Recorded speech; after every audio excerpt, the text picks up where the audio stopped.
Avengers Doomsday. Rumor describes this movie as a Civil War II. It will once again focus on Chris Evans facing off against RDJ, but this time it sounds like it's Nomad versus Doom. Kelsey Grammer spoils a little bit of Doomsday. He says Beast will share the screen with Thor, Reed Richards, and sort of with Dr. Doom. We're gonna talk about healing, Adrian.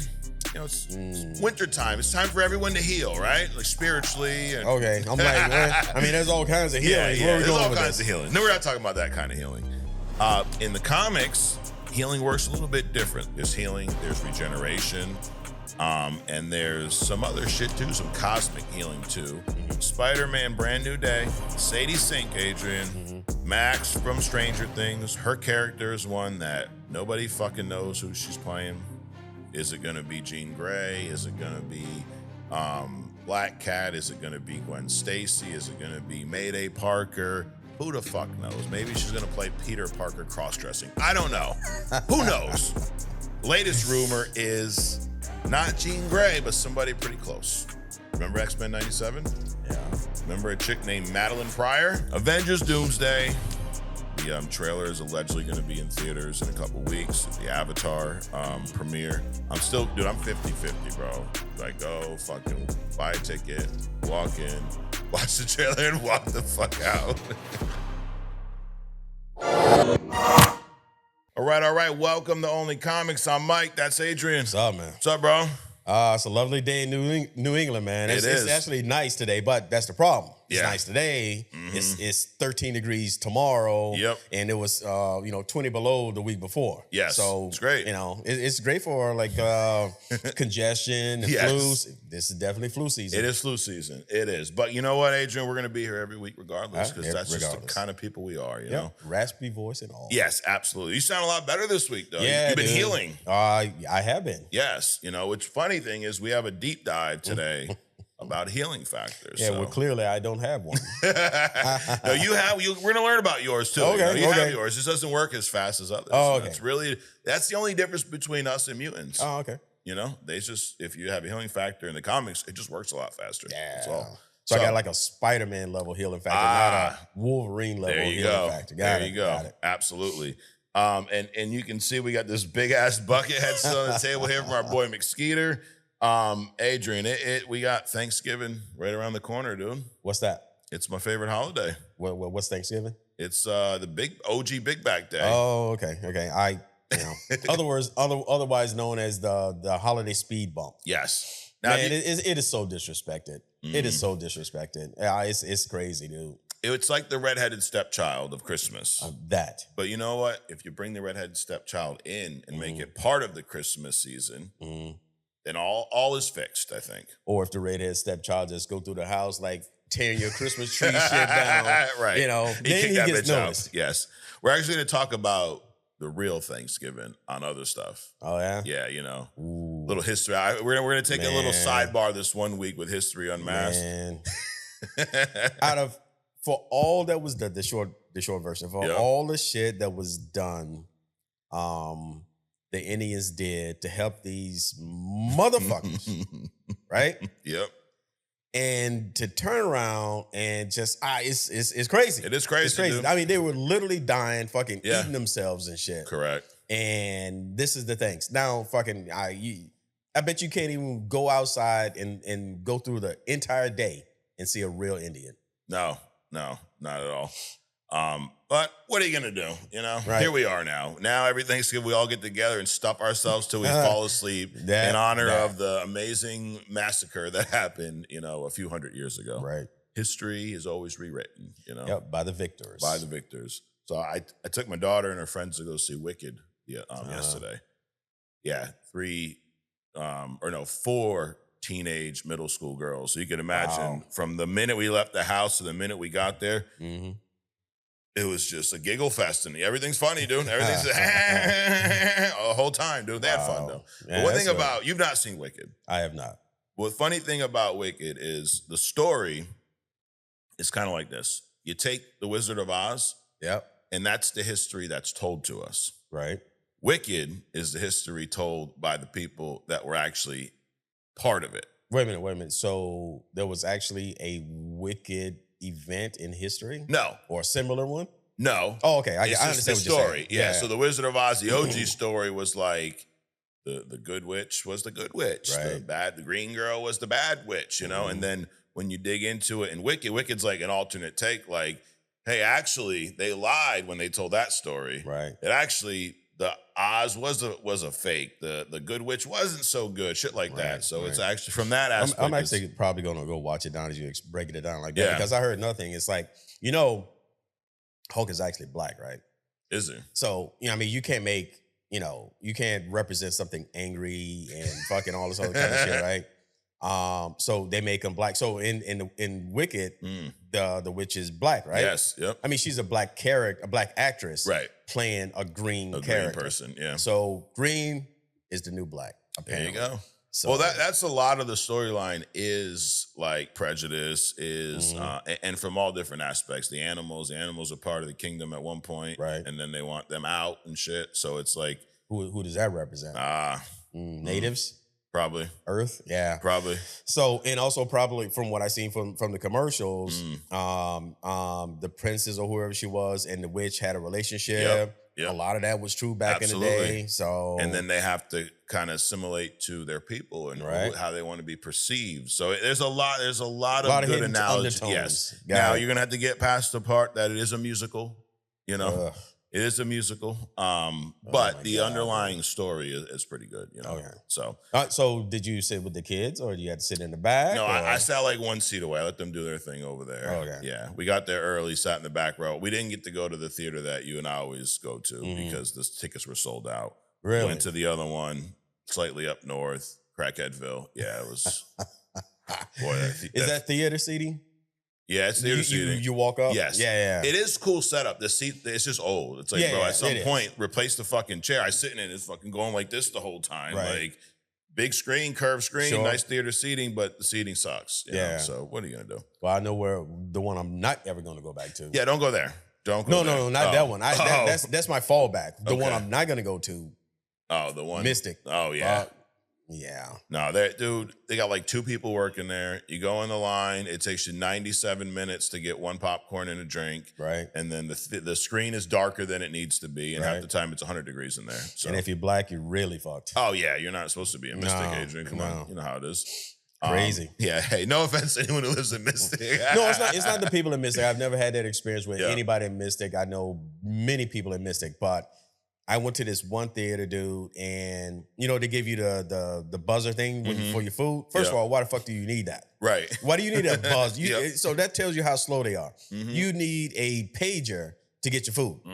Fucking hot dogs. What is it? Hot Chili's, dogs, bro? Come on, it's popcorn. Right. What the fuck? So, I'm coming out checking this shit. The food's not ready. I go out. There's nobody in the lobby. Oh, I bet. My food. I'm still waiting on my food. Yep. Still waiting on my food. Half an hour into the show, I go out and my food's sitting on the fucking counter. No buzz. The page didn't go off. They forgot to hit the button. The dude that was serving food, he's now doing trash. I'm like, this fucked up, right? Right. And I just threw the page on the counter. I'm like, dude. And the guy was like, oh my God, did you see that? Yeah, I saw it because I did it, motherfucker. Like, what the fuck, dude? You come out and your shit's like all cold. It's like I threw half of it away, dude. Damn. Because now I'm thinking they put something in my food, right? Right. Yeah, they definitely they teabagged your fucking hot dog. Yep. Dude. No diddy.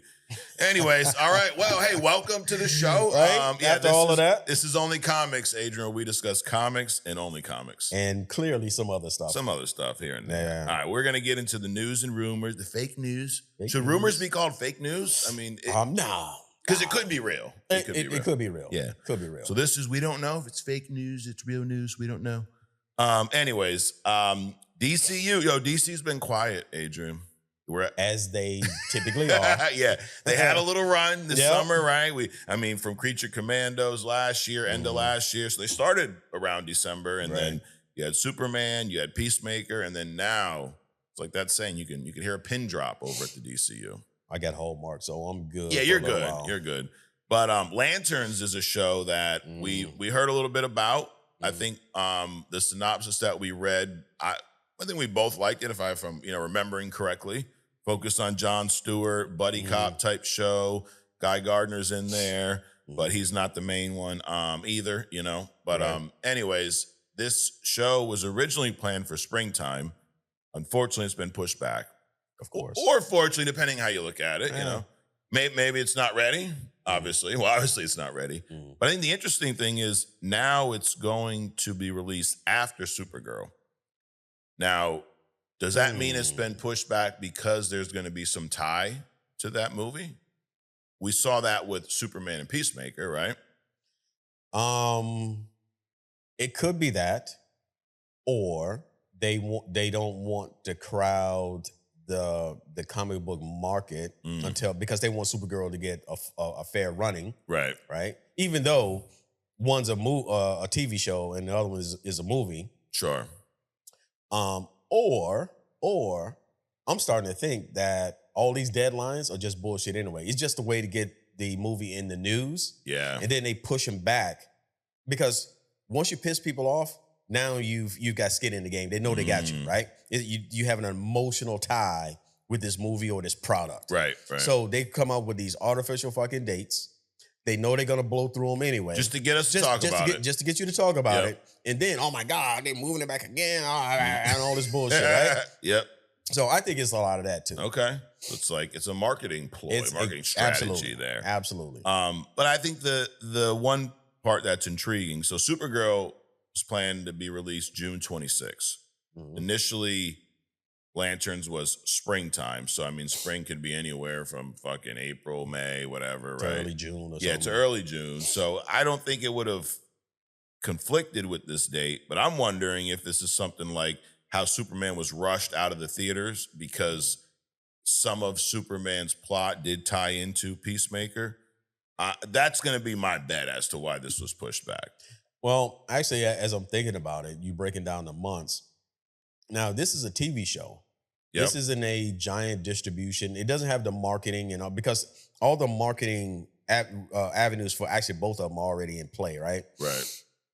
So it would be easier because DC now because they listen to me, right? Yes, mostly.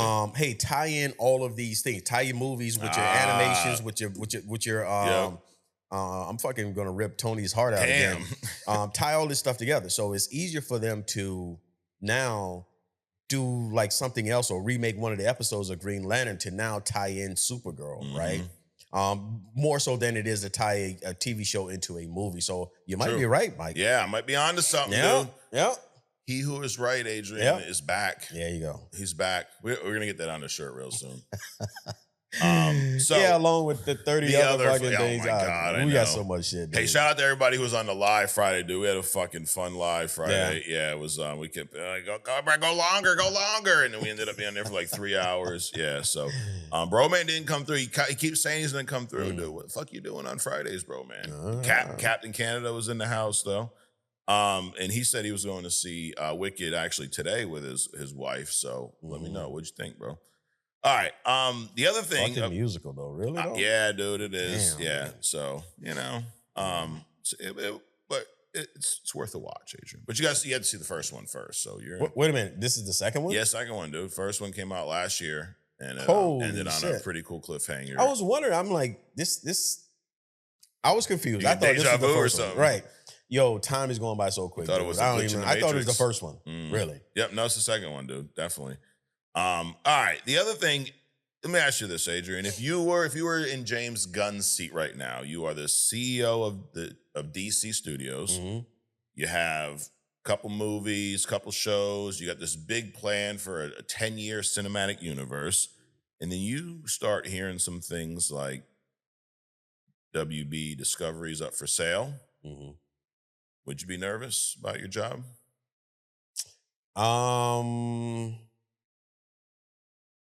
Anything that directly affects me, I'm not gonna say I'm nervous about it, but I put it on. I split up my CPU and put it on its own processing and let it do its thing. So I'm not worried about it, but I am crunching the numbers on it. Okay, you're at least aware of the possible impact. Yes. Now, the next piece of news is going to kind of, I'll ask you this question again after our next piece of news. So, speaking of next year's releases, here's what we got so far: MCU, DCU, and a lot of the projects haven't changed, but some of these dates have shifted around. So on the DCU side, we talked about Lanterns. Now that's slated for the summer of next year, late summer. So we're talking probably September, maybe, right?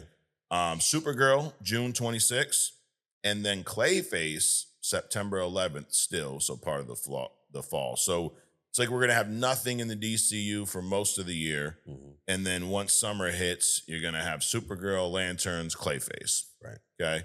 Not a bad little lineup. Creature Commandos 2, season 2, I believe, is scheduled for 2027, which is you figured. It's a cartoon, bro. Fucking draw the shit and put it out. Right.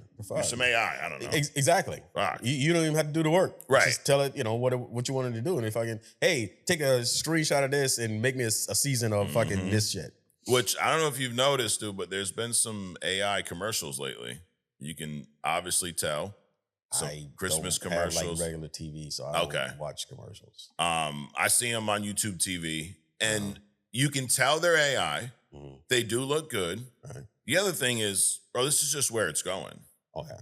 Like you were talking before we got on, there was a time when a job for a person was to write things, right? Yep. And then they invented a typewriter, and what happened to that fucking job? Yeah, went away. Went away. Then when the computers came out and laptop, we're getting ahead. Computers and a keyboard and a printer eliminated the typewriter. Right. You know anyone that still uses a fucking typewriter day in and day out? I do not. Okay. However, there's probably a few.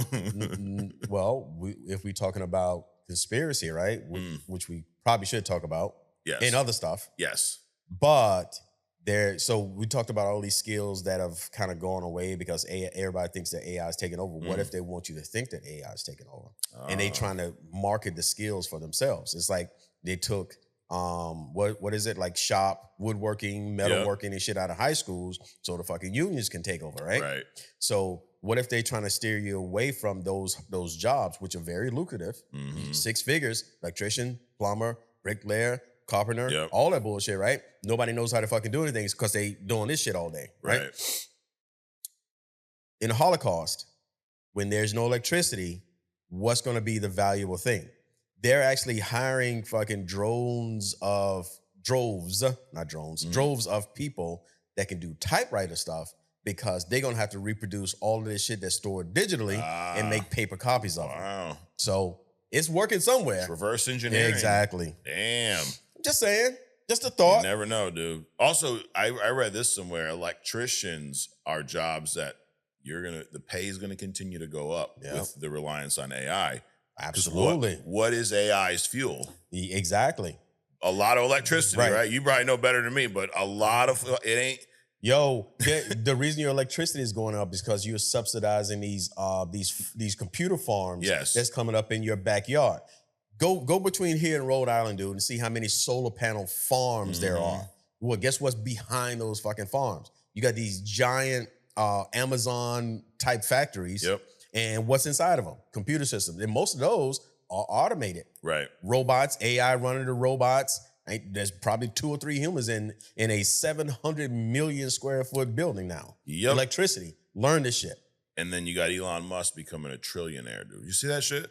A fucking trillionaire. Of course. That's insanity, dude. Yeah. That's okay. Crazy. It's okay. Only thing I care about, listen, the pie doesn't get smaller, or the pieces of the pie don't get smaller the more people that's eating from the pie. 100%. 100%. You can always get your own. I don't give a fuck what he does. Right. Just don't stop me from getting mine. Right. No, it's just insane that someone's going to be that much richer than everybody else. Like, bro, it's eventually eventually, happen, right? Yep. And what's after a trillion? I don't know. Fucking gazillionaire. Right. All right. So the DCU next year, we got Supergirl June 26th, Lanterns late summer, and Clayface September 11th. MCU, on the other hand, we're kicking off early, dude. January 27th, Wonder Man, Disney Plus, that drops. March 4th, Daredevil Born Again Season 2 is the latest date we've heard on that. Spider-Man Brand New Day, July 31st, and then Avengers Doomsday, December 18th. And that's also not even counting some of these, technically they're MCU, but like X-Men 97. Right. That is going to happen, season 2, at some point next year. Your Friendly Neighborhood Spider-Man, season 2. So Marvel's stacked, dude. Yeah. Sounds DC's bringing a couple fucking biscuits to the table. Well, I mean, they're playing catch up. Yes. So hey, that's okay. It's okay. In 2 or 3 more years, it's kind of like not going to make any difference. Right. You think it's harder then for the DCU to have success next year when the MCU has this fucking lineup? No, because I don't think that, if you put out some top tier guy shows or movies or animations, Superman, bring back Aquaman. I'm cool with that. Yeah. And his fucking feet. Wonder Woman, the top tier guys. Right. If you did anything with those, Marvel would not distract, as we saw last year with Superman. Mm-hmm. Marvel will not distract from that because the people that like those characters are gonna go see those characters regardless. Yeah. So McDonald's, Burger King, there's space for both of them all at the same time. But DC doesn't have those characters next year. We have Supergirl, Clayface. No, I'm saying that they could make something moving forward. They can make something with these characters, and it's not going to be distracted. Get distracted from by Marvel. But next year specifically, you got Spider-Man. You got Avengers Doomsday. Yeah. If I'm DC, I'm staying clear away from all that shit. Dude. Yeah. That's probably why they're. It's strategic here with the timing. You got Supergirl coming out first before Spider-Man, which is probably a good thing for DC. Right. Because if you pump Supergirl out 2 weeks after Spider-Man, nobody gives a fuck. Right. Everyone's going, oh my God, Spider-Man again. You're going to see him fucking 8 times, bro. Spider-Man's like the most popular comic book character, period. Right. I mean, you got Peter Parker and Miles in 2 different film series right now, and people still can't get enough Spider-Man. Right. You got the Your Friendly Neighborhood Spider-Man. You got him in the zombie show. I mean, he'll be here later. You never know. Yeah, dude. There's that. Maybe, because we were talking about earlier, maybe the DC moves is not so much about the shit that's happening with DC, Supergirl, Lantern, but also they're taking into consideration when the Marvel products are coming out with. Because think about it, Daredevil Born Again season 2 drops in March. If Lanterns dropped when they originally said spring, you're going to be in the way of that beast. And but then again, these are 2 different characters. Yeah. I don't, especially with streaming, I can sit there and watch fucking Daredevil and then flip over and watch Green Lantern. True. It's much different than going to the movie theater. Yeah. But I think it's still the same audience though. So absolutely. It could be a little bit of both, yeah. Right? Maybe some of that, but the way they all kind of fill in the void in between Marvel projects, it may be what you're saying. Yeah. Like, let's fucking dodge Marvel here. You're right. And you also, you're smart to have your Clayface movie come out in September. Because keep it a distance away from December. It's also kind of a horror movie, right? Yes. Right. But I'm thinking more Avengers Doomsday is in December. You don't want to put anything out anywhere fucking close to that, dude. And you know what? I'm okay with it, dude. Absolutely. Because that means I get fed consecutively enough, Absolutely. Right? Not these giant gaps while I'm fucking starving for some superhero shit. Right. So, speaking of the DCU, speaking of WB Discovery Sale, guess who is allegedly the new frontrunner to buy WB Discovery? Tyler Perry. No. No, we don't need a cross-dressing Superman. We're good. Medea's on the fucking Justice League. Damn. Nope. Saudi Arabia. Of course. Of course, right? Fucking why not? Dude? Why not, dude? They are allegedly the front runner. The rumor is that they are 1 signature away from getting this done. Okay, that's half of it. The other, here's the thing. I hesitate to even bring this up, Adrian, because I'm a big believer in what you put out, you'll receive, right? If you speak about things too much, you'll speak them into existence, right? Absolutely. I know people talk themselves sick, right? Yep. Wake up, got a little tickle in my throat. Oh my God, I'm so sick. And then they're fucking got the flu next day. You know, I think it happens like that. Sure. So I don't want to speak this into existence because you know how I feel about the Snyderverse. Allegedly, Saudis want Zack Snyder back and they want the Snyderverse restored. They want more Cavill. They Snyder has a close relationship with the country's entertainment authority. He's done some other work for them recently. I think he's producing a UFC type movie or something. So there may be more to this whole social media marketing campaign of only posting old Snyderverse, photos right now. Right. Maybe lobbying a little bit, dude. Hey, sure. He can. I mean, it's nothing against that. We were talking about this a little bit on the live, and of course, like, how do you feel, Mike? They're going to bring it back. Now, I'm not a fan of the Snyderverse, but I am a fan of comic book content. Mm-hmm. So if I'm the one making the decision, I want James Gunn to finish his shit. Mm-hmm. But if this happens, I'm not going to be jumping up and down about it. But it's still more comic book content. Sure. It is what it is, I guess. I'm more concerned about the bigger picture, which is, and I agree with you, the content is the content. Sure. We're going to watch it. We're going to talk about it. We're Right. going to shit on it or not, Mm-hmm. right? Yes. I'm more concerned about the control of, it's happening anyway, but the overt control of an outside entity controlling that mass of a media. Because we already know, like the fucking New York Times. Yep. It's a U.S. company putting out all kinds of weird shit to change the hearts and minds of people. Right. So imagine if you have an outside interest coming in, what they are capable of. Yeah. And I'm not saying that that's going to happen, but you typically buy stuff and then you push down your own agenda. Mm-hmm. I thought you was going to come in with some company was going to come in and they were going to bring their own team, which is what they typically do. Right. But now you're talking about a completely outside interest. Mm-hmm. China is doing it. Every country is doing it, buying a piece of America a little bit at a time. I don't even think like these giant hotels, what is the Historia? I don't think that's owned by an American.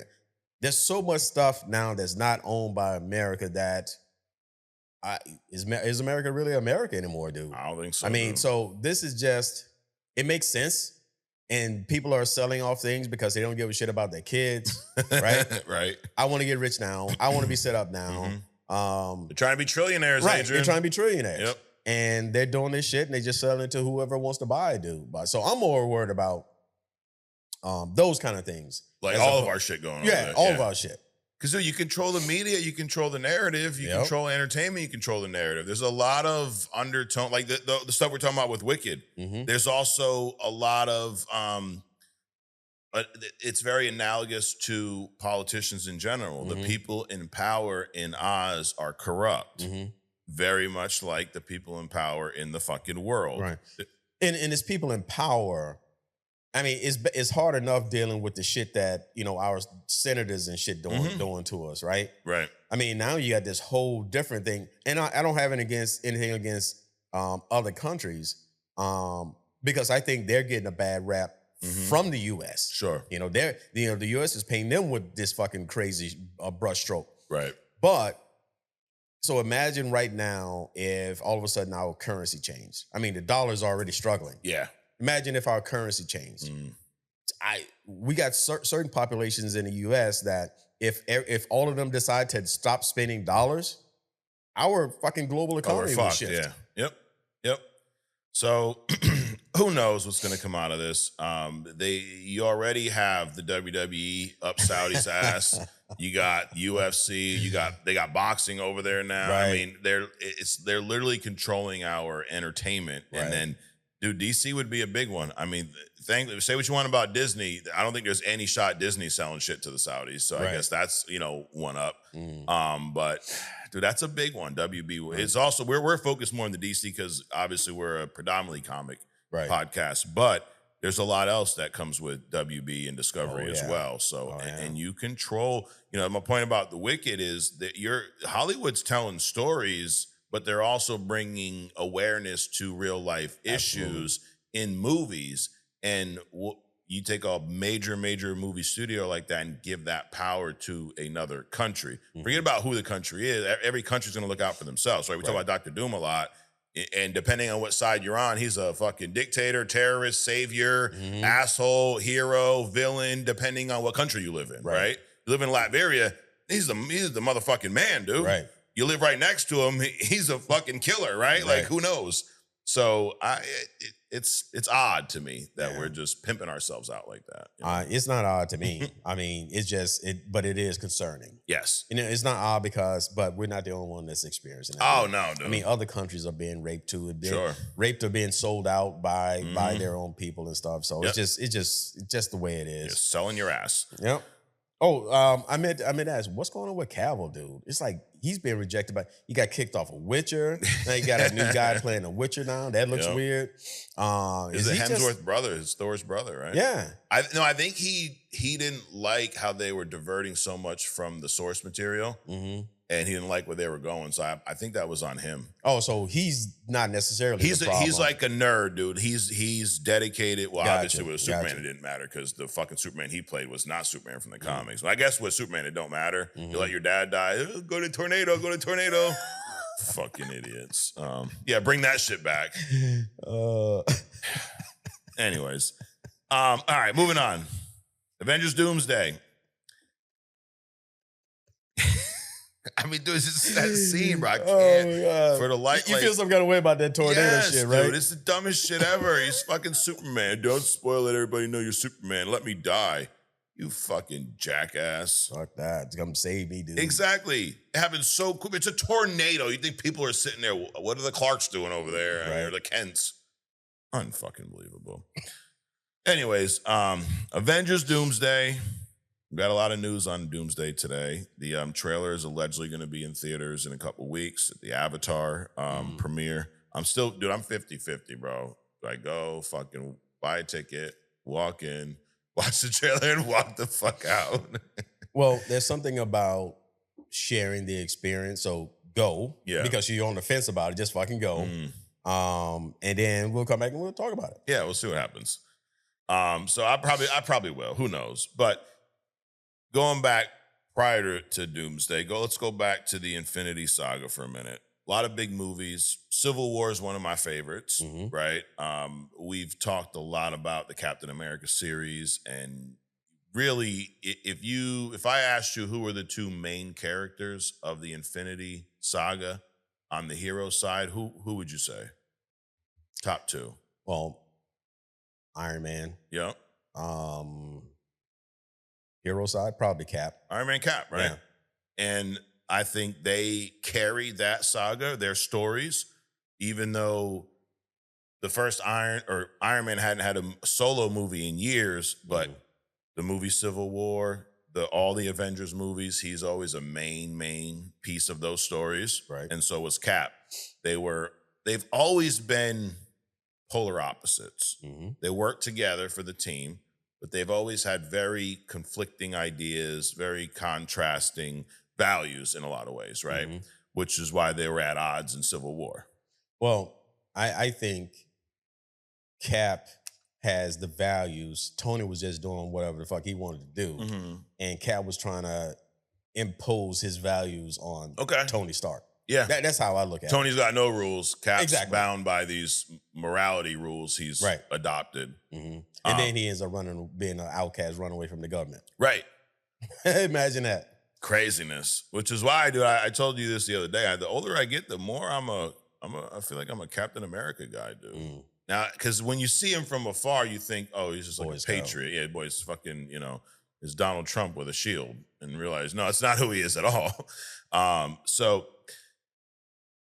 it would seem that, if you're trying to one up or meet that same level of success you had with the Infinity Saga, would it be crazy to focus again on Chris Evans and Robert Downey Jr.? Nope. No. Different roles, though, right? We know that RDJ is playing Doom. We know Chris Evans is back. We don't really know all the details about it. And there's so many possibilities, right? He could be Cap from the past. He could be old man Cap. He could be, like you mentioned, when he went against the government, there's a comic line where he becomes Nomad. It's kind of what the Infinity War Cap was based on, with the beard, no Captain America, no more, suit's kind of blacked out, no shield. He's out running. He's a fugitive. Right.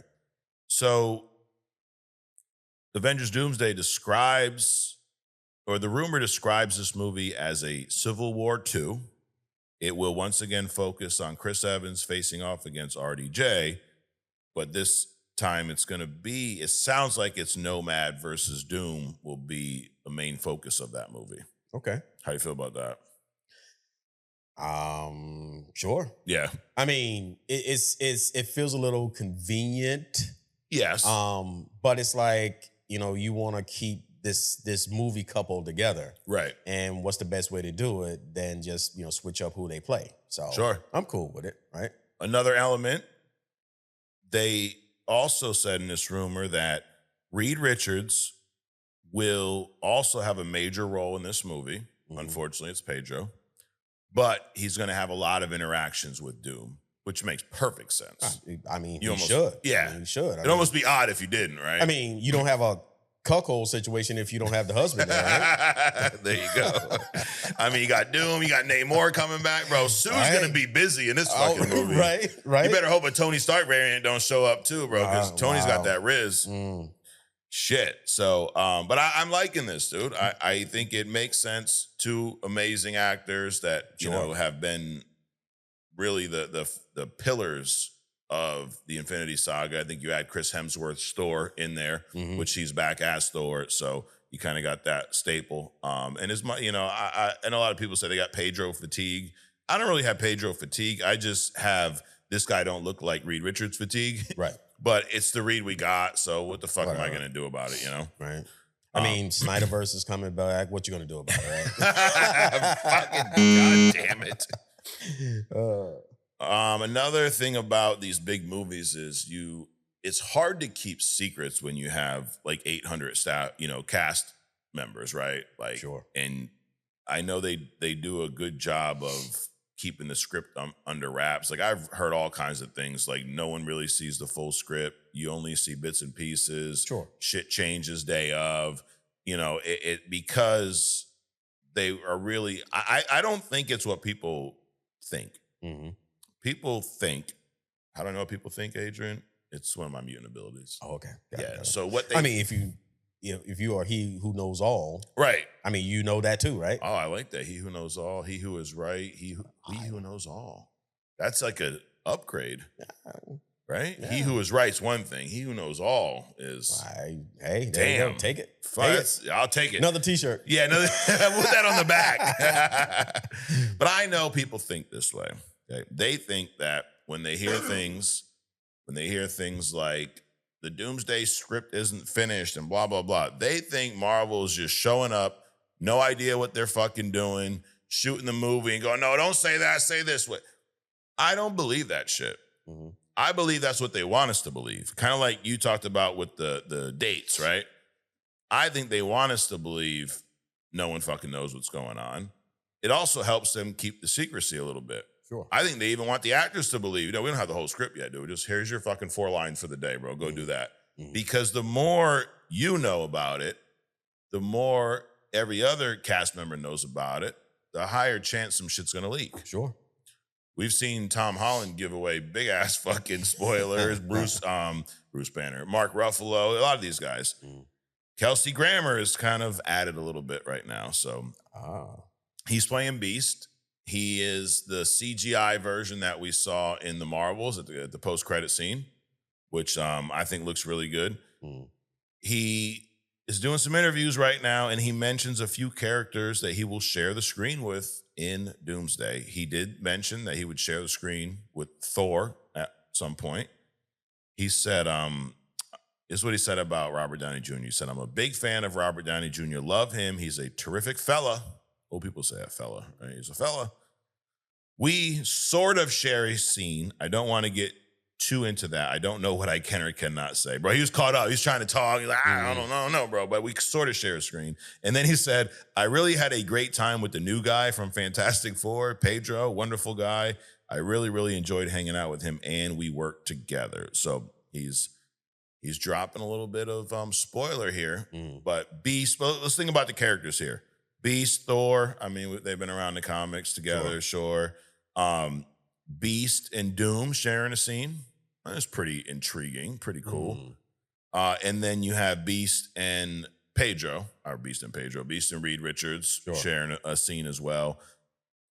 I just wanted to talk a little bit about Beast because I feel like he's a character that they've not done a great job of giving him his true shine in the movies.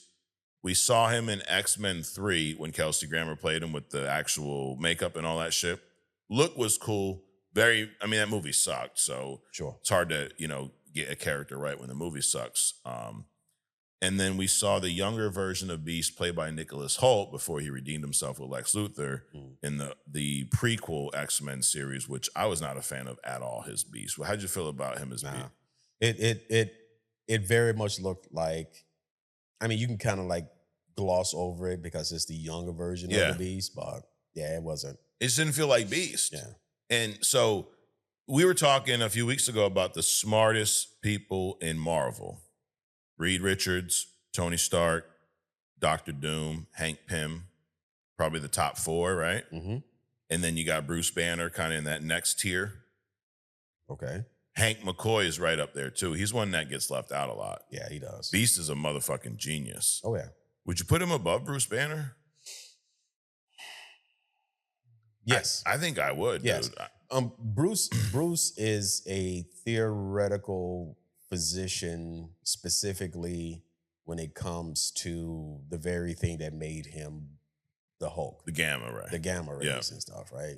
So imagine if, if you only focus on one thing. Now, I'm not saying that he's not smart, right? But he's very narrow-minded when it comes to the things that he doesn't have the range right. of the others. And the others are just like fucking all over the place, right? And Beast falls into that category. Yeah, I think I'd put him either in that same tier or right on the edge of that top tier with Pym and those guys.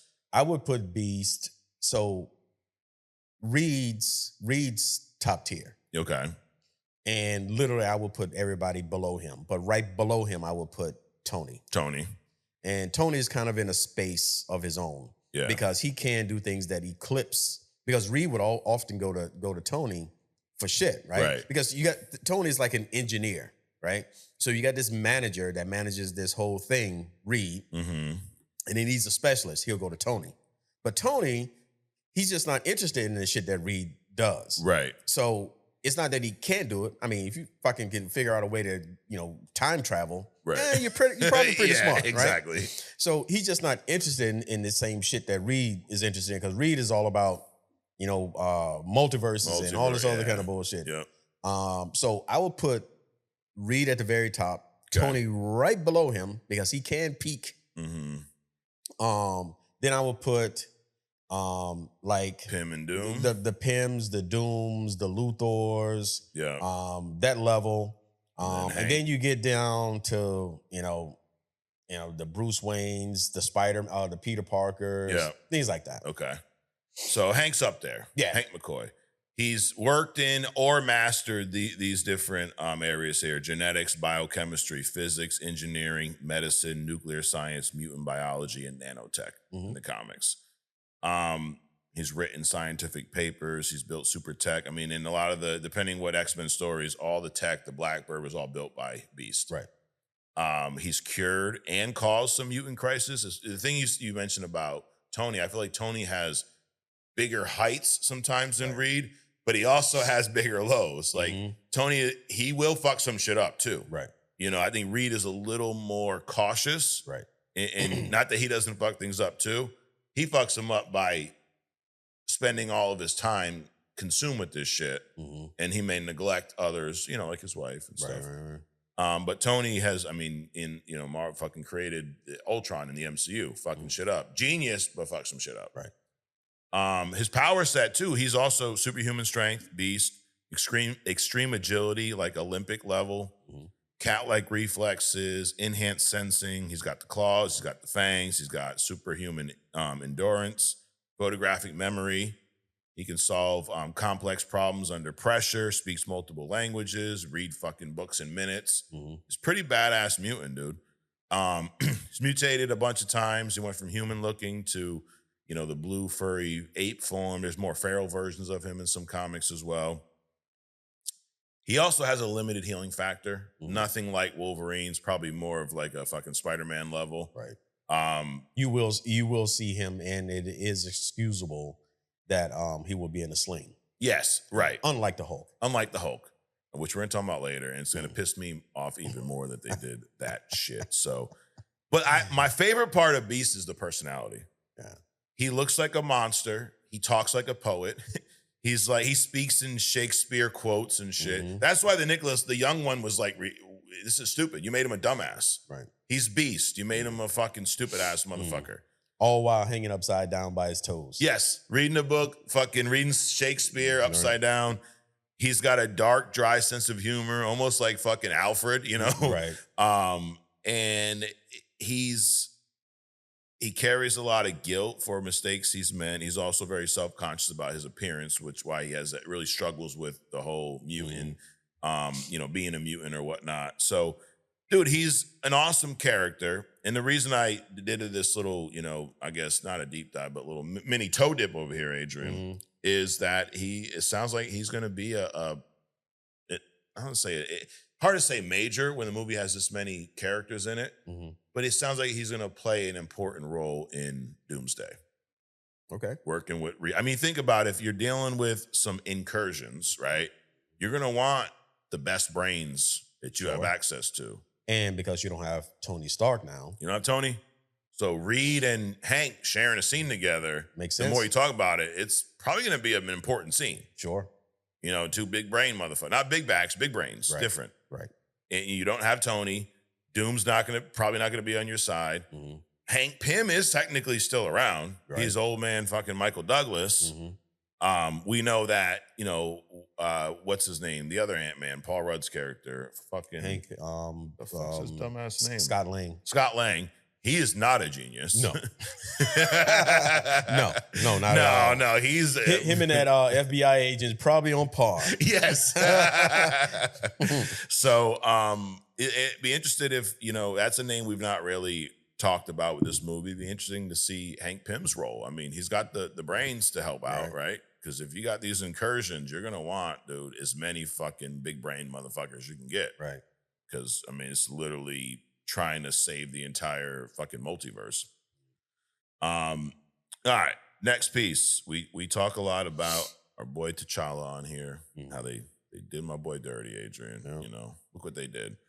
Chadwick Boseman, though, who really defined that character, brought this character to life on screen for the first time, and absolutely just nailed the role. Yeah. Right? It's unfortunate that they didn't recast because I think that was just... Now, I guess you're in a tough spot if you're Marvel, right? You got Chadwick. He nailed this role. You're building this all up. He passes. It's a 50-50 shot of making the right or wrong decision. I would have cast it immediately. I would have too. But I could also see why they were fucking being a little stupid and maybe, thinking that it would be offensive to Chadwick Boseman to just replace him, I can see that side. Have a conversation with his mom or whatever. There All you you gotta go. do is make a That's phone it. call. Absolutely. Hey, listen, I'm sorry, I understand, but hey, what would Chadwick would have wanted? But Black Panther is a product. Right. I'm not asking for your permission, but I'm asking for your fucking green light or whatever. Yeah. Something. So just a phone call. You could ask the people who were closest to him that knew him really well, like, hey, I'm not saying you would know 100%. What do you think Chadwick would have wanted, right? His own brother came out and said he believes Chadwick would have wanted this character to be recasted. Of course. Which I think he would. Yeah, you can't really ask the people that are close to him because how many people were really close to him because pretty much nobody knew he was sick. Right. Just have a conversation. And the fact that he hid all this stuff for this length of time means that he was passionate about the character. Absolutely. Which means that he would have wanted that character to continue. Yeah, he didn't want to take away from that to talk about what he was dealing with. Right. Literally, this cat, Chadwick Boseman, was going out in town and he was being greeted as King T'Challa. Right. In real life. That's people crazy. doing this bullshit to him, Yep. That shit was crazy. Yep. People were selling tickets to Wakanda, dude, and fucking ripping people off. That was a great scam, Hey, 5 tickets to Wakanda, dude, $500. Wow. But the reason I bring this up, Chadwick Boseman has been awarded a star on the Hollywood Walk of Fame this past week. So nice. big deal. Now, It's a big deal, but not to, I guess, rain on everyone's parade. I decided to look into it because what you learn about life, Adrian, is most things are not as they appear. So it is actually more of a marketing strategy, getting a Hollywood star. It wasn't started by the city, like some people believe. It was started by the Hollywood Chamber of Commerce back in the 1950s, this whole star thing. It was started to basically help with advertising and have some tourism, a tourism spot for Hollywood. Okay, come and go see the star. My God, the star. The original concept was 150 stars. Now there's over 2,700. It's not an award, though. The celebrities or sponsors pay around 50 to 75K for installation and maintenance. And the only real rule is a celebrity has to agree to show up to the ceremony. So it is a marketing fucking plan for. So the star himself has to pay yep, to get this done. Mm-hmm. And then act like they're shocked that they got it. Yes. When they get there. Yep. People have stolen stars, smashed, defaced them. Sure. Trump stars been destroyed multiple times and replaced multiple times. Of course. Yeah. 5 categories of stars: motion pictures, television, music, radio, live performance. There's some stars that aren't even people. You got Godzilla, Mickey Mouse, The Muppets, Shrek, Batman the GOAT, of course. Of course, dude. No Superman star, Batman motherfucking star. Wow.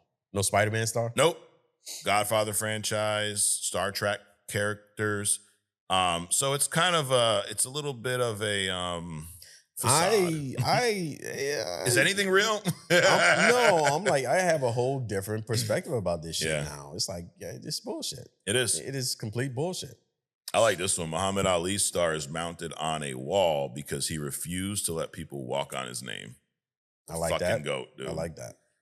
There's some misspelled names because, fixing them would ruin the original placement, allegedly. And not all legends have them. Some people have never even applied. Some people have refused just because they didn't want to pay. So it's interesting, this whole Hollywood star thing. They refused to pay, understanding what it was really about. Correct.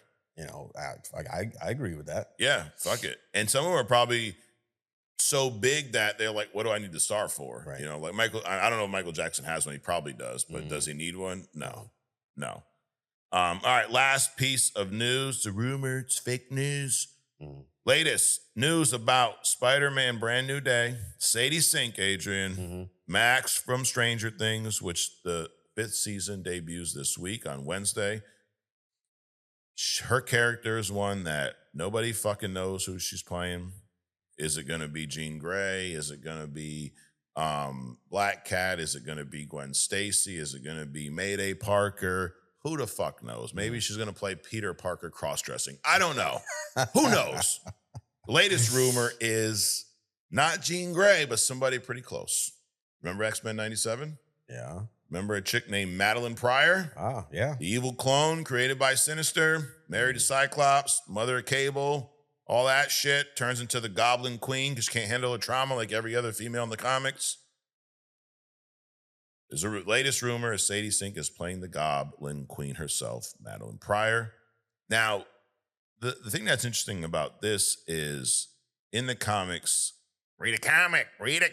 In the comics lately, Madelyne Pryor has become a bigger part of Spider-Man's world. She's an ally to a Peter Parker clone, Ben Reilly.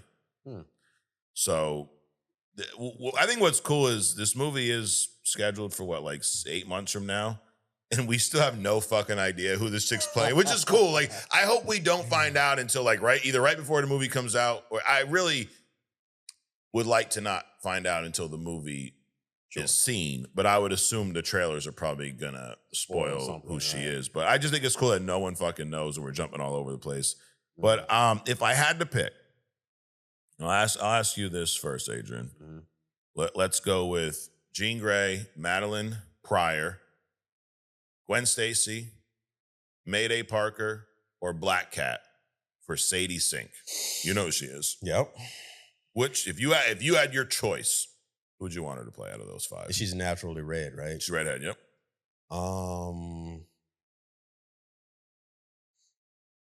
I would go with either Madelyne or fucking the girlfriend. Gwen? No. Mayday? The daughter? No. Wait, whose girlfriend? Wait a minute. We talking about Spider-Man, right? Yes. Oh, MJ. Yeah, MJ. Oh, like a traditional MJ. Yeah. Okay. That's true. That's an option too. I'm gonna go with this one, Madelyne Pryor. Yeah. Just because the only reason I don't want her to see is MJ is we've seen MJ. We've seen redhead MJ. Yeah. Let's have something new. And I think that this would be more interesting when it comes to Doomsday, Secret Wars, to have a Madelyne Pryor in that universe. Sure. And you know, is it just by accident that they introduced Madelyne Pryor in X-Men 97? I think that you see this a lot with this franchise is they introduce ideas like this in shows and animation. Mm-hmm. And if they're a hit, you may also see them in live action. Right. So, well, that is the last piece of news today, Adrian. We're going to wrap this up a little thumbs up, thumbs down. Are you ready? Let's do it. This is where we just, there's really not a lot of rules here in Only Comics, right? We're rule fluid, but we're going to let you know based off of this news, based off of our little talk through where we land. Okay. So there we go. Let's bring up our double wide. Double wide. It's going to get me a double wide one of these days. Hey, don't throw shade, man. Them things are nice. Are they? Especially, oh yeah. Yeah. My dad had one when he retired. He was just imagine you roll up with a full house on wheels, and then you can some people just put it up on bricks or something like that. Right. But you just drop this thing on some kind of foundation and you're done. You're done. Yep. Just hope that tornado that killed Superman's dad doesn't show up, dude. It's all right. Just how about you not put a trailer in Tornado Alley? There you go. Yeah. I'm just saying. Yeah, you ever think about that? Just not living in Tornado Alley? I don't know. Anyways. All right. Thumbs up, thumbs down. Number 1. Lanterns has been pushed back the summer of 26 and will now release after Supergirl. I'm actually giving this a thumbs up. It's going to give some space for Marvel to cook. Sure. Thumbs up. You don't want to go up against Marvel, dude. Fuck, you barely have a job, James. Saudi Arabia is rumored to be the front runner in the WB Discovery sale, and they want to restore the Snyderverse. Fucking thumbs down on all of this bullshit. Fucking stop pimping out our damn entertainment. I'm on the fence about this because it's not Saudi Arabia's fault that they have the opportunity for this sale. I would give it a thumbs down because of what potentially that could mean, because you also have to tie it in to the wrestling thing, right? Yes. And then if they got those 2 franchises, I mean, it's literally unlimited. They're trying to buy Only Comics next. Fucking buy the White House. You know what I'm going to say when they give me the offer? What? Martha! I just know that stops things, Yeah. So overall, I say thumbs down. Thumbs down. Fucking bullshit. Avengers Doomsday rumors describe the movie as a Civil War II focused on Chris Evans as Nomad versus Robert Downey Jr.'s Doom. And it says, don't worry, your boy Pedro, Reed Richards, is going to be a big part of this Doom-Reed dynamic. I guess a thumbs up. Sure. Kelsey Grammer spoils a little bit of Doomsday. He says Beast will share the screen with Thor, Reed Richards, and sort of with Doctor Doom and Avengers Doomsday. I give this a thumbs up. Sure, thumbs up. My boy Beast some redemption, dude. Yeah. Nicholas Hoult fucked that thing up 6 ways from Sunday, as they say. Hey, Ryan Reynolds had a opportunity to redeem himself, right? He did. He did, absolutely. Someone who's not gotten to redeem themselves yet is the character T'Challa, but Chadwick Boseman is posthumously awarded with a star on the Hollywood Walk of Fame. I guess a thumbs up because it's Chadwick, but when you dig into how this is done, right? And their family probably had to pay and shit, and it's a whole fucking thing. I mean, originally it was like what, 1,200 people? 150. Oh, damn, 150. Now it's 2,700. I mean, where are these fucking things going now? Where they put them in? Fucking the Crips territory? Dude, or some it's shit? a long walk, bro. Right. But I guess thumbs up for Chadwick. Yeah. And recast T'Challa. I think Chadwick would have liked that, Right. That's a t-shirt. Yes. Recast. That is a fucking t-shirt. Last piece of news here is the latest Sadie Sink rumor is that she may be playing Jean Grey's evil clone, the Goblin Queen herself, Madelyne motherfucking Pryor. Thumbs up. And it's crazy how Scott went all in depression and shit, realized that he was fucking a clone. Right. Right? Oh my God, and we have a child together. But then she just walks off and shit. Oh, yeah. At least, that like, was fuck crazy. that guy, dude. So, whatever. So, thumbs up, thumbs down? Thumbs up. Thumbs Sure. up. Madelyne Pryor in the house. So, well, that is thumbs up, thumbs down.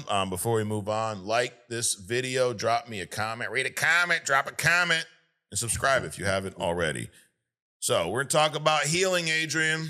You know, it's wintertime. It's time for everyone to heal, right? Like spiritually. And okay. I'm like, I mean, there's all kinds of healing. Yeah, there's all kinds of healing. No, we're not talking about that kind of healing.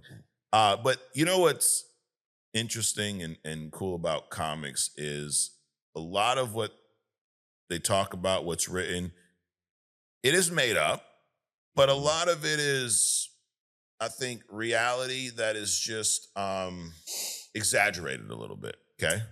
Like, there's people on this earth that are pretty strong. Sure. There's strongmen contests, there's world's strongest man, all that shit. And they pick up the boulder and shit, all that. Whether you are genetically strong or you were just bred You're bred. to be. Sure. I'm just saying. And in the comics, there's superhuman strength, which trumps that. But it's, we have, I guess, good examples here, so it helps us understand some of these powers. Like the healing ability. We heal, right? I mean, if you get yourself a nice little paper cut today, Adrian, on your papers over there. Yeah. In a couple days, it's probably going to close up, right? That fair? Yep. And in the comics, healing works a little bit different. So we're going to talk about a few different types of healing factors. There's healing, there's regeneration, and there's some other shit too, some cosmic healing too. So we're going to break down the three main characters we're going to focus on and their healing abilities is the OG healer himself, Wolverine, your boy Hulk. When I go through this, those of you that don't understand why we're so fucking pissed off at the Hulk's got to wear glasses and have a damn arm sling because he got boo-boos, you'll understand after this deep dive. And there was one comment about, well, he was trying to get sympathy or make himself less hulkish. Hulkish. Yeah. Say, but that's the attraction, especially to the kids. Correct. So, all right, let's real quick talk about real healing, Adrian. Our bodies, we got stem cells, immune system, all this fucking shit in there. It is the way we heal is a lot like Wolverine, just a lot fucking slower. A lot slower, dude. Okay. A lot. There's also like those of you that work out, go to the gym. The way our muscles are built, you tear your muscle fibers, they come back even stronger, they almost evolve a little bit. That's very similar to Hulk's regeneration in a way, which we'll talk about. But with us, dude, it's not as fun. You're fucking, you get inflamed at first, right? Fucking blood vessels tighten up. Your fucking shit's all swollen. It's red. It's bleeding. Oh my God, I'm going to die. Oh my God. You put a little Band-Aid, you're fine. But you're unlike our kids when their feet start falling, stop working, right? Yes, yeah. But essentially, dude, days, weeks later, new blood vessels form, new skin cells, they regenerate. The older you are, the longer this takes, right? Kids are gonna heal quicker. New tissues fill the wound, and it never really repairs exactly the same. That's why you have scar tissue, shit like that. Okay. For our healing time here, small cut, 2 to 5 days, deep cut, 1 to 2 weeks, a burn, 2 to 8 weeks, a muscle tear, 6 to 12 weeks, broken bone, 6 to 8 weeks, ligament tear, 6 months or more, nerve damage, fucking very slow, maybe never. So sounds pretty shitty. How long for a broken heart? It never really heals. This time and distance shit ain't working. Now, that's healing. Regeneration. We do have some regeneration abilities too, dude. Yeah. Did you know your liver can regenerate up to 70% itself? Sure. That's some shit. So if you I didn't know the exact number, but basically you're a new person for the most part, like every couple of years. Yes. So that's why the food is important. Yep. To help keep that thing moving. It could remove half of your liver in surgery and it will grow back. That's crazy. Fingertips is something that, especially in kids, if you lose your fingertip, I don't know how far you'd have to go down, but it can partially regrow. Mm-hmm. Not perfect, but enough to be able to, use them. And then you mentioned your skin. Your skin's always regenerating. Mm-hmm. You almost, listen to this shit, you get an almost completely new layer of skin every 28 days. Mm. You're literally, Adrian, not wearing the same skin you were wearing last month. That's why it's important, the shit that you put in your body, how it affects you. So if you look like dry and fucking dim all the time, then you're probably... Drink some water, bitch. Yep, that. Your blood, I didn't know this one. Your blood cells, you replace most of your blood cells every 3 to 4 months. Mm. So you know that whole ship of thesis thing? We are basically a ship of thesis. Right.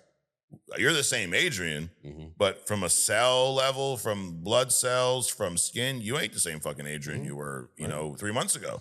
You look the same to me, though. For what it's worth.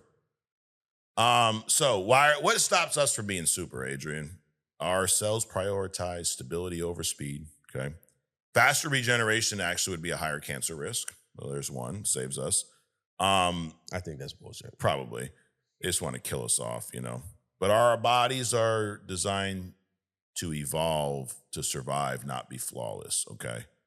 And that's true, but, when humans pissed off the Anunnaki, they flipped that switch. Yes. And cut our lives. Because remember, when you build something you want and you have a specific job for it, you want it to be pretty much immune to most things, right? Right. So you're going to put in a bigger healing factor, regenerative healing, and longevity, because you don't want that hammer.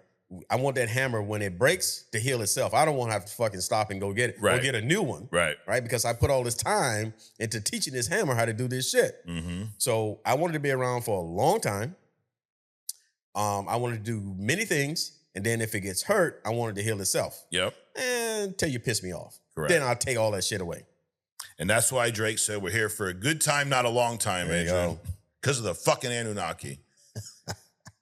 Muscle building, this is one that this is a lot like the Hulk shit. So you lift weights, you're actually damaging your muscles on purpose. The way it was described to me is like this, right?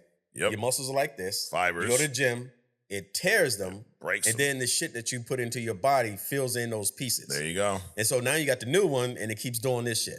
So that's how it was explained to me. Micro tears in the fibers, a little bit of inflammation. That's why, you ever notice if you take some time off from the gym and get back in a gym, that first couple weeks, you're going to feel like you gained 20 pounds. You're because you have all this inflammation inside because it's shit you haven't done in a long time. It's like mucus in the throat. There you go. It's local muscle trauma. And then your body's like, yo, let's fucking strengthen that shit up so that don't happen again.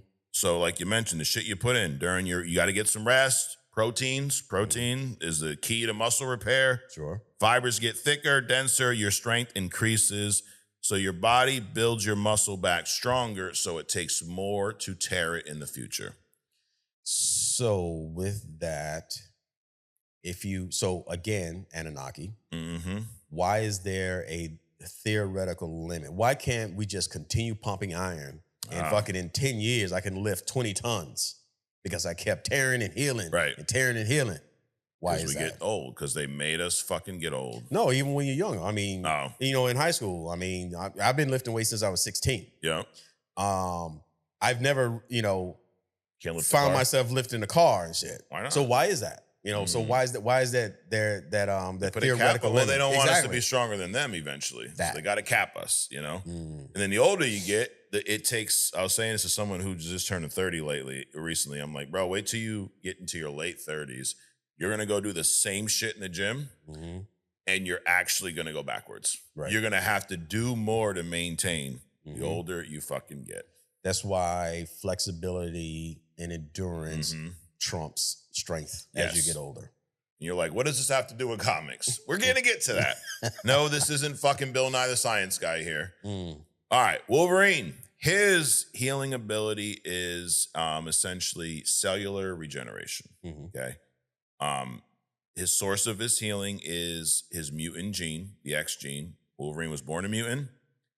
It's basically hyper-accelerated cellular reproduction. It's a lot like our healing, just a lot fucking faster. Right. His immune system eliminates foreign toxins rapidly.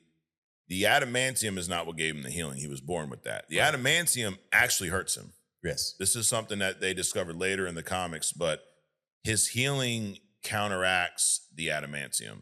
So literally every second of every day, his body is fighting the adamantium like a foreign object. Pretty much fighting cancer. Right. So when he's injured, his cells divide and replace damaged tissue crazy fast.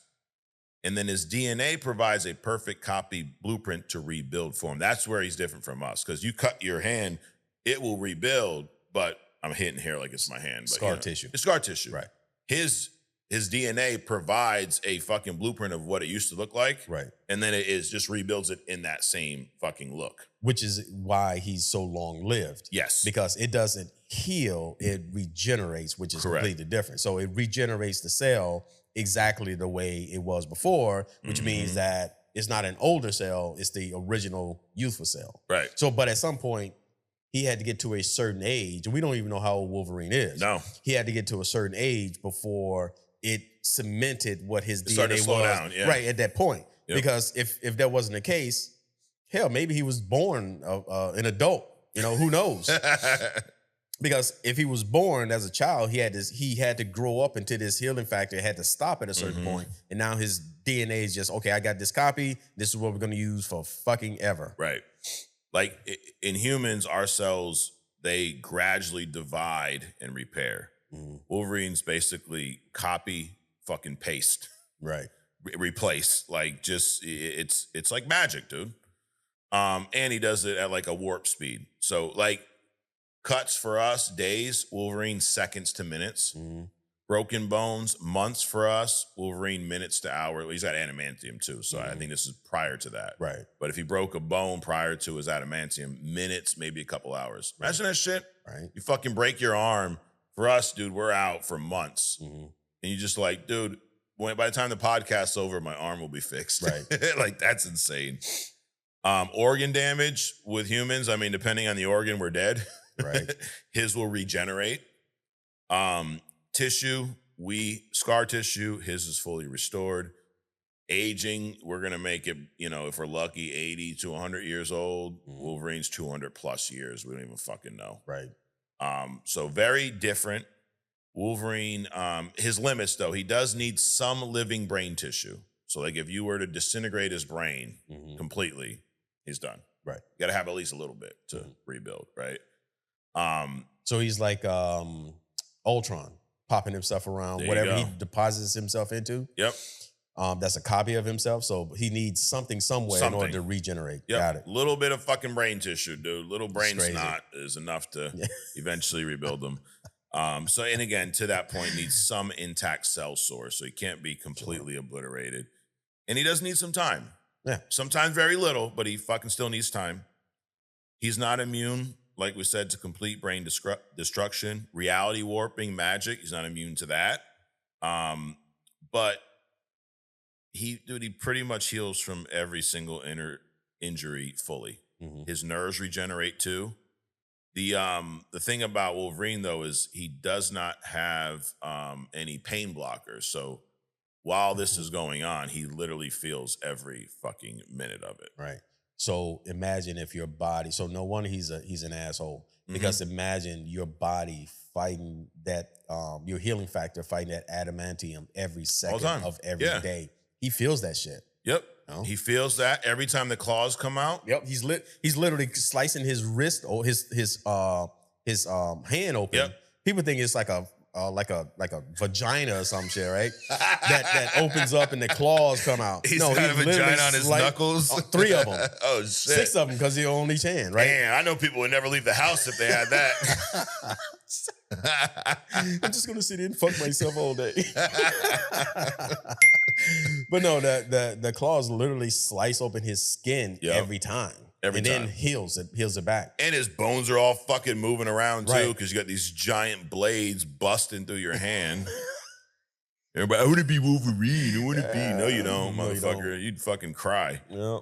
And his body, dude, it's like a 3D printer almost. It fucking cuts it off, it just puts it right back, and it's got like a internal memory of what everything was, and it just replicates it. Yeah. All right, that's Wolverine. Pretty badass healing factor, right? Yeah. Now, I think pretty much most people would want that. Yes, but what about when I go through this one? Hulk, gamma mutation plus adaptive evolution. This is the best way to sum it up here. Hulk's is a lot different. Now, first of all, the source of his healing comes from the gamma radiation. Mm-hmm. It's caused his body to mutate. His DNA was rewritten to be a permanent evolutionary overdrive. That's how they put it here. Instead of repair, his cells upgrade every time. This is why the fucking Endgame shit is just unbelievable. So here's what happens in his body when he's damaged. His cells analyze the damage. They immediately mutate to counter it. The new tissue grows stronger than the old one. His body creates new biological structures on the fly. So unlike Wolverine, he's not regenerating from some template or some, fucking blueprint. He's inventing new biology in real time. No longer following human DNA rules. If you burn him, his skin will become more burn resistant. If you freeze him, his cells will generate heat. If you pierce through his fucking skin, his skin's going to become less pierceable. Damn. If you poison him, his cells become toxic resistant. Literally evolution on fucking fast forward. And the speed also depends on his rage level. The version of Hulk, too, is all different, gray, blue, green, all this shit, right? And how big the level of threat is. So at his peak, holes will close in seconds. Organs reform instantly. Limbs regrow in minutes. Cut his fucking arm off. 4 minutes later, he got a new arm, and it's harder to cut off. His entire body has been reformed from scraps. Dude, it's literally insanity. And I'm reading into this, but there's so much. That's why I say, Hulk is actually a black man, because the way they did experiments on black people back in the day, which still kind of carries on today, people think that, doctors were taught that black people's physiology was different. Yeah. They were harder to hurt, things like that. They don't feel pain. And all of that shit comes out of all of those rumors, dude. Literally. That's foul shit. Craziness. But think about that power set and how Hulk is literally immortal. Yeah. Like now, this is the misconception, because think about this. Bruce Banner has gotten sick of being the Hulk. He's tried to off himself. Right. He can't even kill himself. Can't do that. Yep. So it's not just the Hulk, right? It starts with the Bruce Banner. Like, imagine you cannot kill yourself. Right. Right. You swallow a gun, pull the trigger, and you wake up a couple of minutes later. It's not just the Hulk. Right. The only things that can slow his healing is reality warping. Scarlet Witch, Dr. Doom, they can slow it down. Mental suppression, you talk about Banner locking him away, because sometimes he does figure out how to keep him away for a while. And then calmness. As long as he's angry, his body can't be permanently destroyed. So angry Hulk is a good thing for Hulk. Right. So I guess I'm saying all that. Smart Hulk's not angry. Right. Smart Hulk's pretty calm. Could it be that maybe I'm the one that's wrong here, Adrian? Maybe the fact that they neutered him into a little bitch is why he had to fucking have glasses and a sling. No, because with every fight, according to that, he evolves. Yeah. Which, with all the shit that Hulk been in, even jumping around. He's jumping around the planet. Every time he touches down, his body breaks and reheals instantly. Right. So he becomes tougher. So even the smart Hulk, at the very least, should be immune and instant healing factor. So I still don't buy the fucking sling. Okay. Speaking of, here's some things that Hulk has healed from in the comics. His skin was melted off, organs destroyed, bones shattered, heart destroyed. You're talking about broken heart, Adrian. He'll come back. Oh, yeah. Multiple disease attempts, reality altering attacks, and then again, the angrier he gets, the faster and stronger his healing is.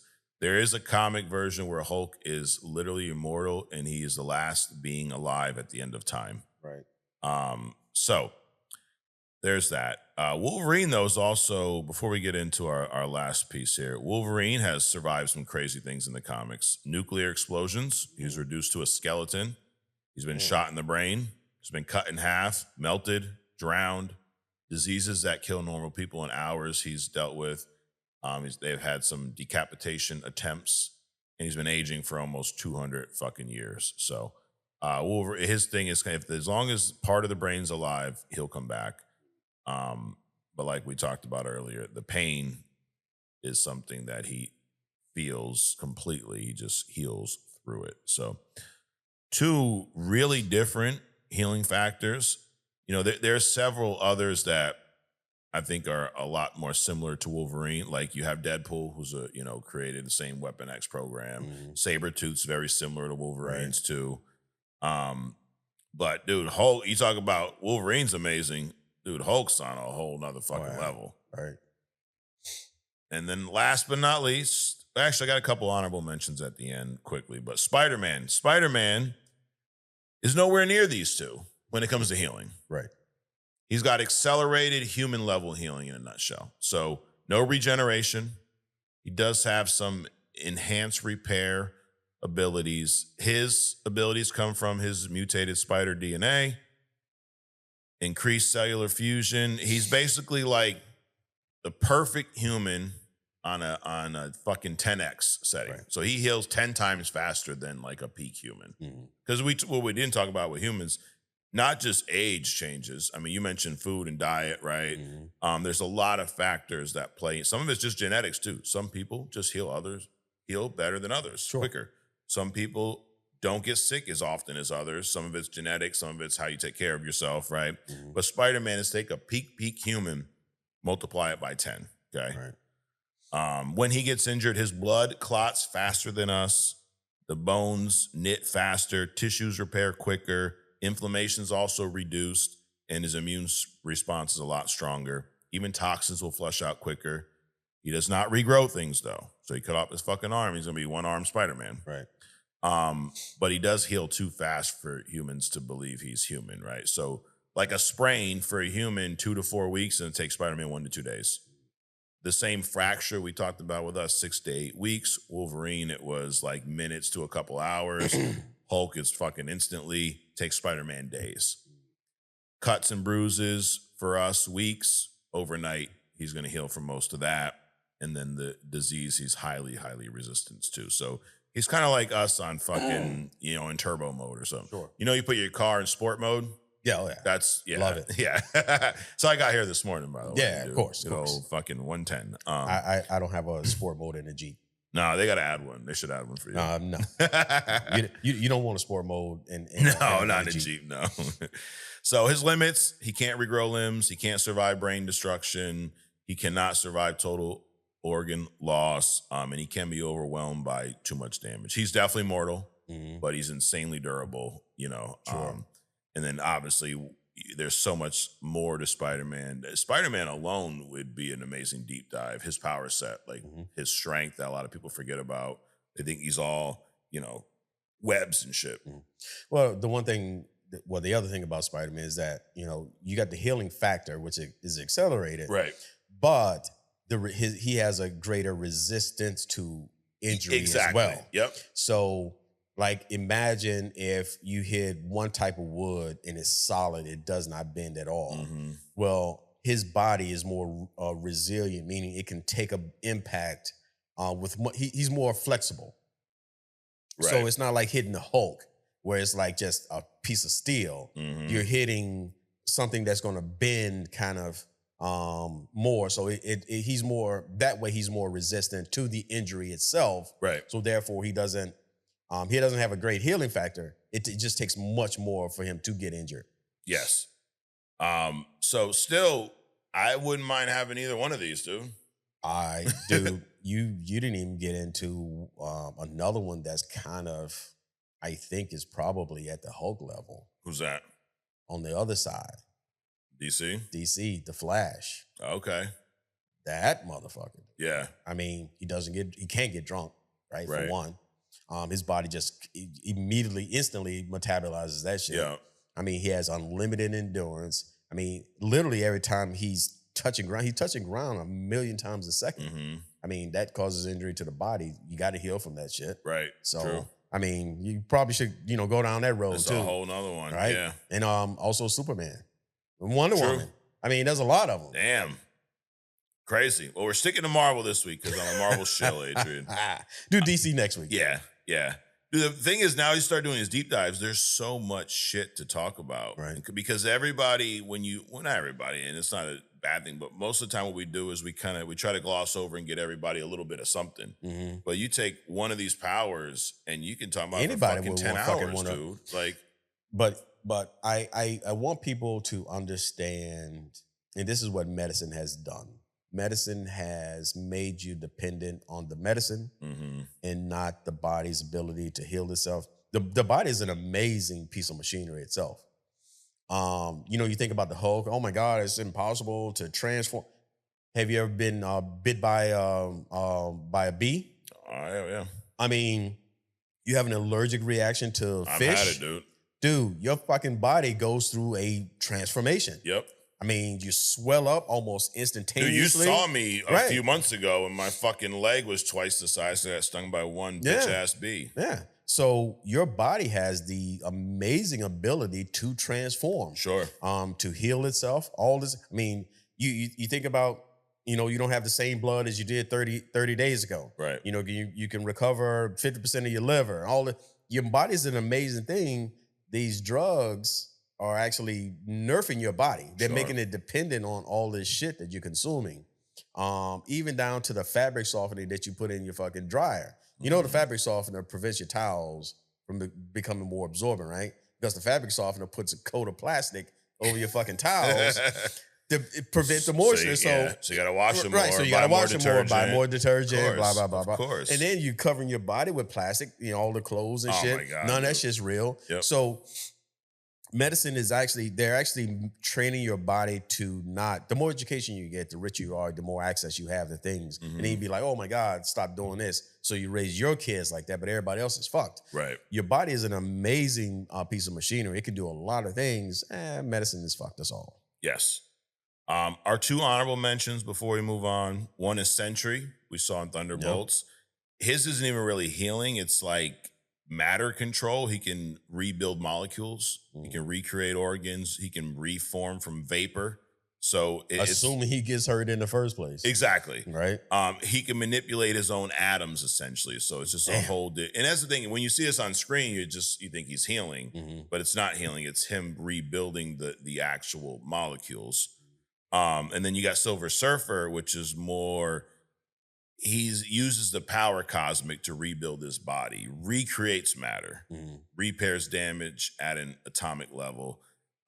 So he doesn't really need healing either. This is, I guess, closer to Sentry than any of the other ones. He just fixes it himself. So is that a healing factor per se? That's not even, I wouldn't even categorize that shit as a healing thing. It's like, okay, somebody shotgun blasted me to the stomach, half of my fucking torso is gone. Right. Let me just, reach over here into some air and just plop. It's done. Yeah, it's really not. That's why they're only honorable mentions. But it is, again, if you see it, it may look like healing, but it's really not. It's exactly your point. Let me take some of this and patch this up here. Right. It's interesting how there's so many characters that are can heal, but some of it's like this, some of it's actually healing, some of it's regeneration. But those are the healing factors for this week, our deep dive. Yeah, I'll take any one of them. Exactly. I'll take Spider-Man's, the lowest level one. Absolutely. Absolutely. It is, and it also, I guess, drives home that point of, I don't know that I need to see many characters killed off in comics. Like, we're comics is the one thing where you're used to nobody really, really dying, right? Mhm. Well, that and soap operas too, right? They always, oh my That- God, he's back. They died in a plane crash. Oh my God, look at Luke, him. Laura. Luke and Laura. Oh my God. He died like 4 times, bro. Right. You know? But these are all very interesting. I definitely learned a lot. And I'm just, dude, I'm so like, I got ADD. Dude. I'm all over the place, usually. So that must mean a lot of our viewers probably do too. That's why I like our content. So it's okay. Shout out to all of us out there. But there's so many other potential deep dives. Like you talking about power sets, talking about mental powers. That's a whole fucking thing there. Right.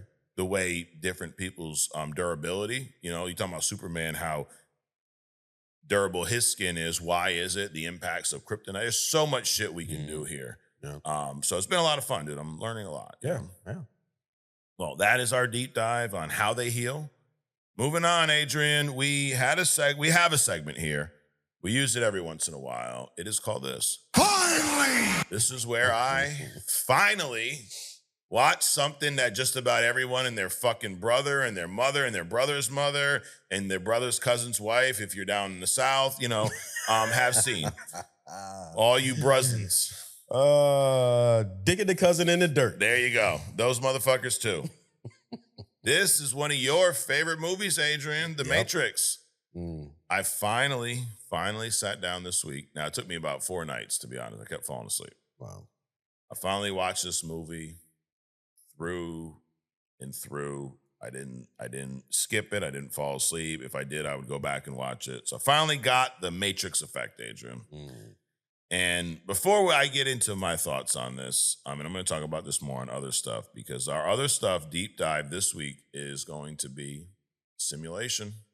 Are we living in a simulation, Adrian? We are definitely living in a simulation, dude. This could just be part of the plan right now. We could have no control over what we say today. It's just going to happen. Right. It was pre-programmed with the illusion of free will. There you go. I don't know. Think that's true? There's definitely an illusion of free will. Okay.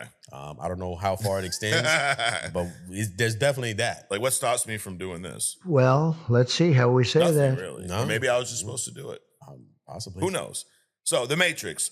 We are not going to play What the Fuck Rotten Tomatoes, because the 2 scores are very similar, but we are going to play Is That Glaze, Adrian? So, this movie, The Matrix, debuted back in the day, 1999. Long fucking time ago. Right.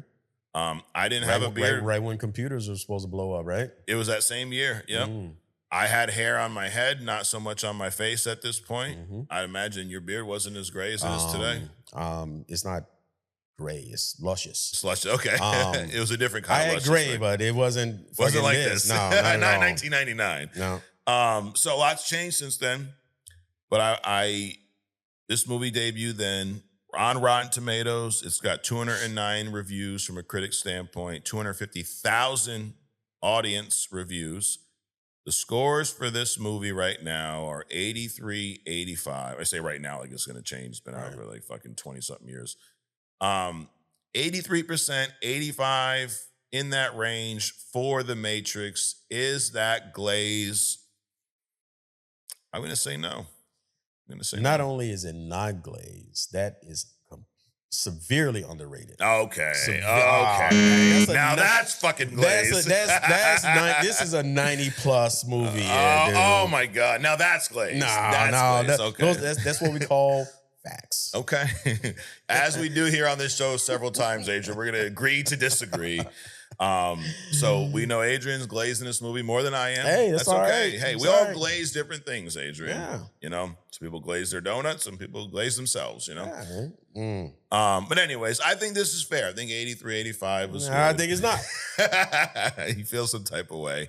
But I will say, this is a lot higher score than I had given this movie when I watched it before and fell asleep and lost interest, you know. But I see why, though. As much as I don't agree with your score, Adrian, after watching it, I can see why you and some other people glaze it. I can see. It really is, you know, from a technical, I guess, achievement at the time, 1999 with the CGI, that a lot of it still holds up. Amazing. Well, I was going to say the reason that your score is about this, right, is because you have been poisoned by all the shit that you've seen in the last 10 or 15 years already. Okay. So you got to imagine watching this without having seen the marvels of, Civil War and fucking Ultron and Star and all this other bullshit, right? Yep. So the things that they did here were never seen or achieved before. Right. Now you've been polluted with all this other shit. So now you're looking back on this. It's like if I were to look at a 1960s Godzilla movie, you'd be like, oh my God, dude, really? Claymation, blah, blah, blah, blah. So you're looking at it from that lens, and you cannot undo that. No, I can't. So that's why your score is what it is. Well, it's like Avatar. It's why if you saw it back then, it was so groundbreaking. Exactly. Oh my God, everybody's sucking the blue dick, you know? Right. And I'm not sucking the blue dick. Right, because you've already seen all other kinds of shit. Sure. But I will say, from a story standpoint, the conversation sparker that this movie was, right? The whole is a simulation, AI taking over, it leads to a lot of additional questions that we're gonna ask on other stuff. But I did enjoy it. I am slightly intrigued about the sequels. Now, I've been told, Paul's told me on the fucking live that it's the greatest trilogy ever, but he says some fucking off the wall shit sometimes. You've seen all these movies. Yeah. Now I know the recent one you did not like. No. How did you feel about the original trilogy as a whole? 3 was pushing the limit. Okay. I found myself yelling in the theater. Oh, damn. I think this is the one where Trinity was dying, and it was so long. I found myself saying, "Just fucking die." Okay. It got progressively worse. Okay.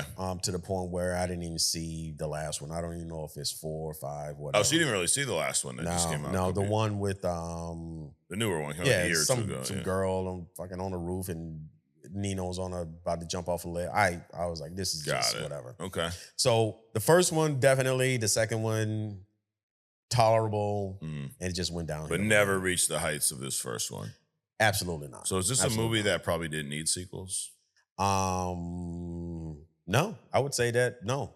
It didn't. One was perfection, and they could have just wrapped it up nicely there. Damn.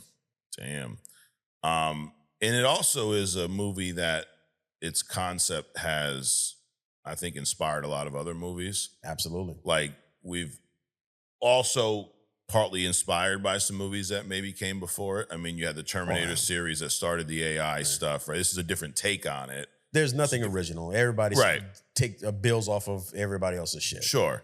So it's kind of, you can see how, at least I can see how Terminator slightly inspired this with a lot more sci-fi elements to it, right?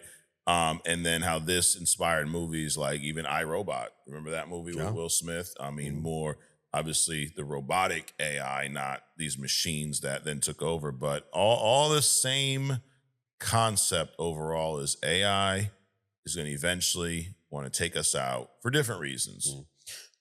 Well, you could look at the movie like that. Or if you go back to the red and blue pill thing, it's really about freeing your mind, not actually where you are. Okay. Because only thing reality is in my head version of the space that I'm in and the people I'm interacting with. That's why if I decide today that this podcast mic is not real, that doesn't make you not real. That means that my focus is somewhere else. That's why making a decision and doing the work that it takes to make that decision come to fruition is such a powerful tool.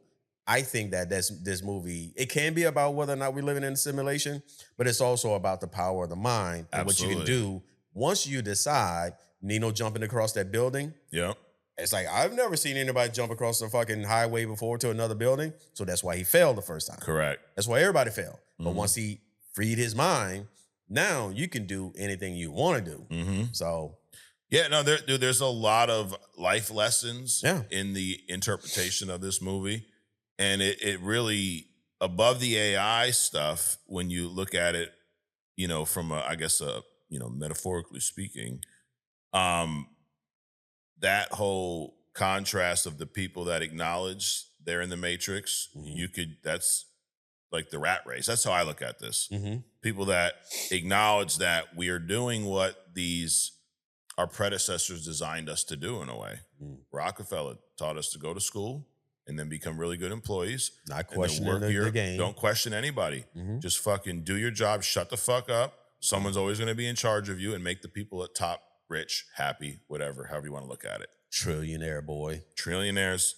And then, or you take the red pill and you break out of that. That's equivalent to people moving off the grid, people getting out of their jobs and building their own shit. Like it's, but that's why I say I think 85 is accurate. I think the ending was my only. It just felt a little flat at the end. But I'm also, or you could take the ending as you have this permanent force. So now you see what it is. Yes. You can literally walk down the street, see the same infrastructure, but because your focus is something else, it's not that it doesn't exist. These are just obstacles. It's like a piece of furniture. These are just things that you have to move around in order to get to where you want to get to. And at the end, Nino with the I'm coming after you guys kind of a thing, flying up into the air. That was like, wait, okay, so Nino I am Neo? Neo. I said Nino, right? Nino. That's New Jack City, bro. Hey, Nino. That's a good one too. Nino Brown. So he was saying at this moment, I am free, and my life is what I make it, even though I know that you exist. Okay. So all right. So I took a lot of life lessons. Yeah. That's why, the visual effects is what a lot of people focus on. Yeah, but that's the small part. You're right. That's the smallest part of this whole thing. And I think with me seeing it so many years after, that is the least impressive part to me. Right. Which is kind of your point earlier. But the story, all of the, analogies to, real life was my biggest takeaway. Right. Even like, how do you see the Matrix, right? Do you see it like this environment, or do you see the ones and zeros? Right. So when you truly see the Matrix, you see the ones and zeros, meaning that you can walk outside, you see all this other shit, but that's not how you're perceiving it. Right. And then that way you can make your own moves, even in this existing thing that's above and beyond what everybody else is going to perceive. It also making my fucking hair stand up. And we're just getting, dude, this is just the tip, Adrian. Right? When we go on other stuff and talk about this, it's balls deep, you know? Oh, yeah. And the other, we'll save that for other stuff. All right, let's move on. We Respond. Before we get into We Respond, real quick, we're getting ready, Adrian. Next week, we're going to start our comic reading. We're going to start our first part of the Road to Secret Wars. By the time, so next week, we're going to talk a little bit about the first part of this book, New Avengers. So if you've not picked up your copy yet, you can do that, onlycomicsmerch.com. Or if you're going to hop up on the app and read like we are going to do here, just buy your own fucking app. I can't help you there. But it's a Marvel Unlimited app. It's a great app. It's a great app. Everybody loves it. Ask everybody, AJ. Everybody loves the app. Everybody. It's big. It's beautiful. It's Marvel. Well, it's as big as your device. True. I recommend reading it on a tablet, or you can pull it up on a computer too. Sure. But the first part of this story is Avengers Disassembled, and then the build to the New Avengers. So I'll drop it in the description because I don't have the actual what pages we're reading this week, and we're gonna do it. We're not going to do a rapid pace, Adrian. We're going to read at about a Spider-Man healing level.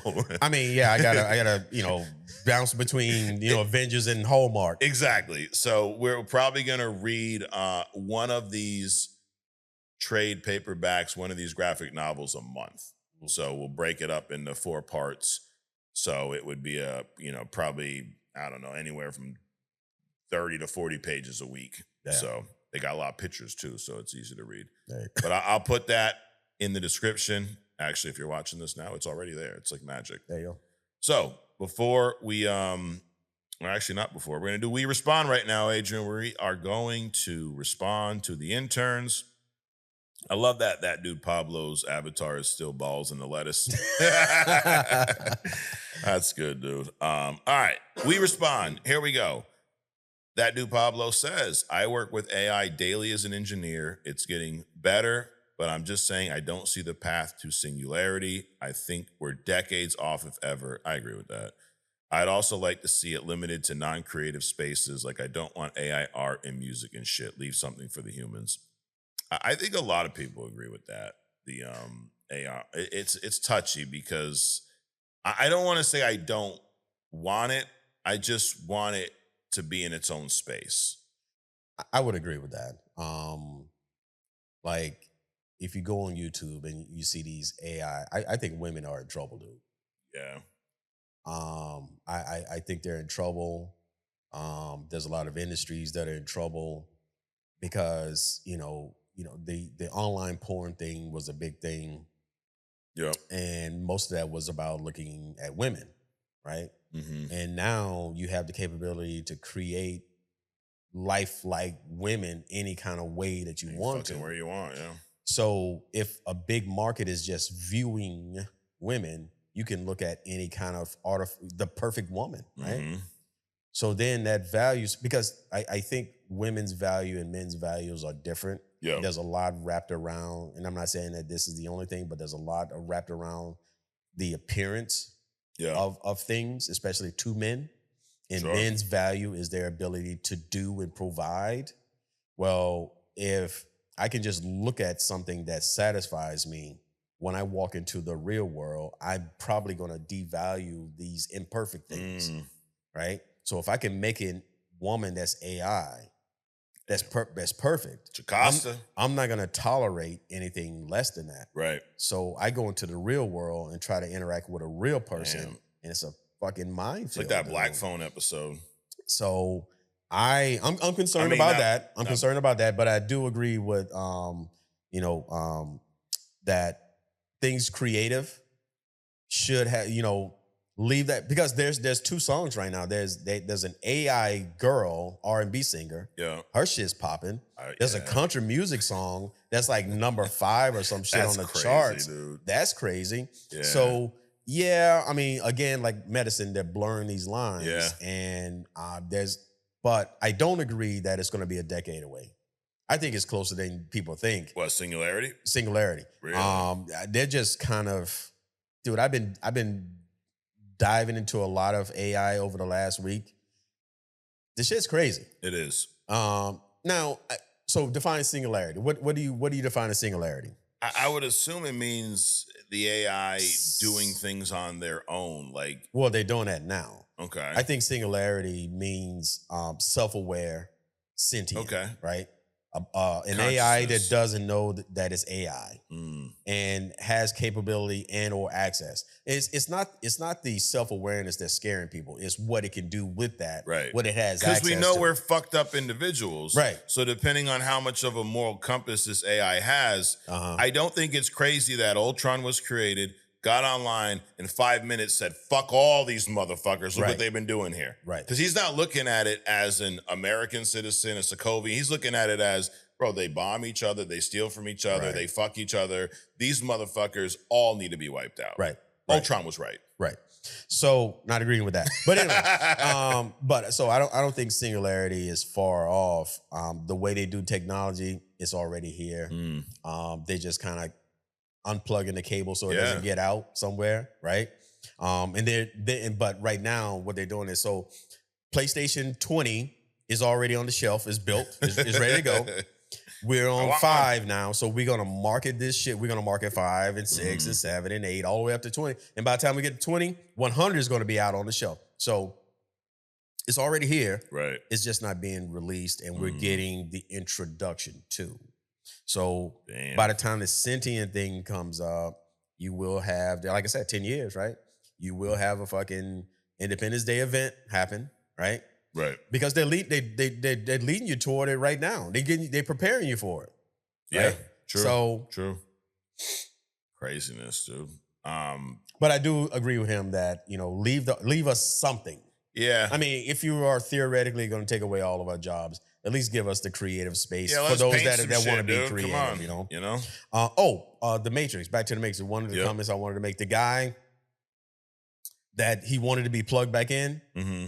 That's an important piece that people kind of like glaze over. Cypher. Too. Yep. Yep. He was. There's more of those people The guy who than there double-crossed are him, everybody pretty much. else. Yeah. Right. Just plug me back in. I don't give a shit about none of this creative, Right. crazy shit.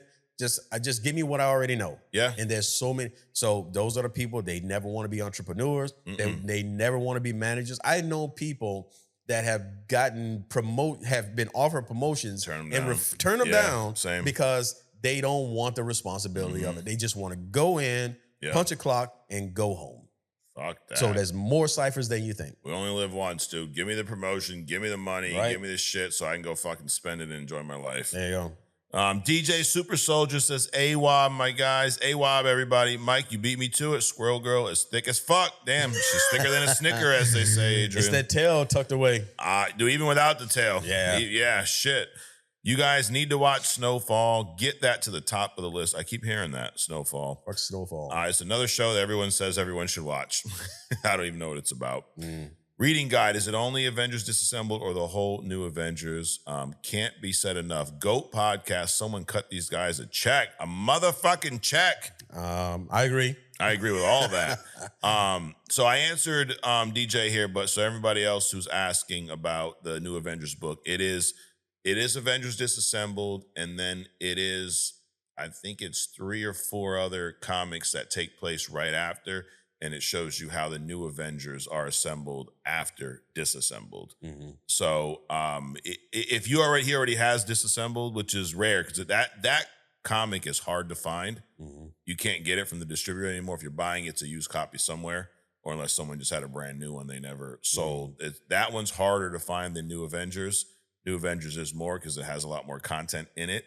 So I would say if you don't want to buy the whole new one again, just if you do have the app, just fucking hop on there for the new Avengers part. But what I'm gonna do is I already started putting together a sheet that has links to the actual comics in the Marvel app.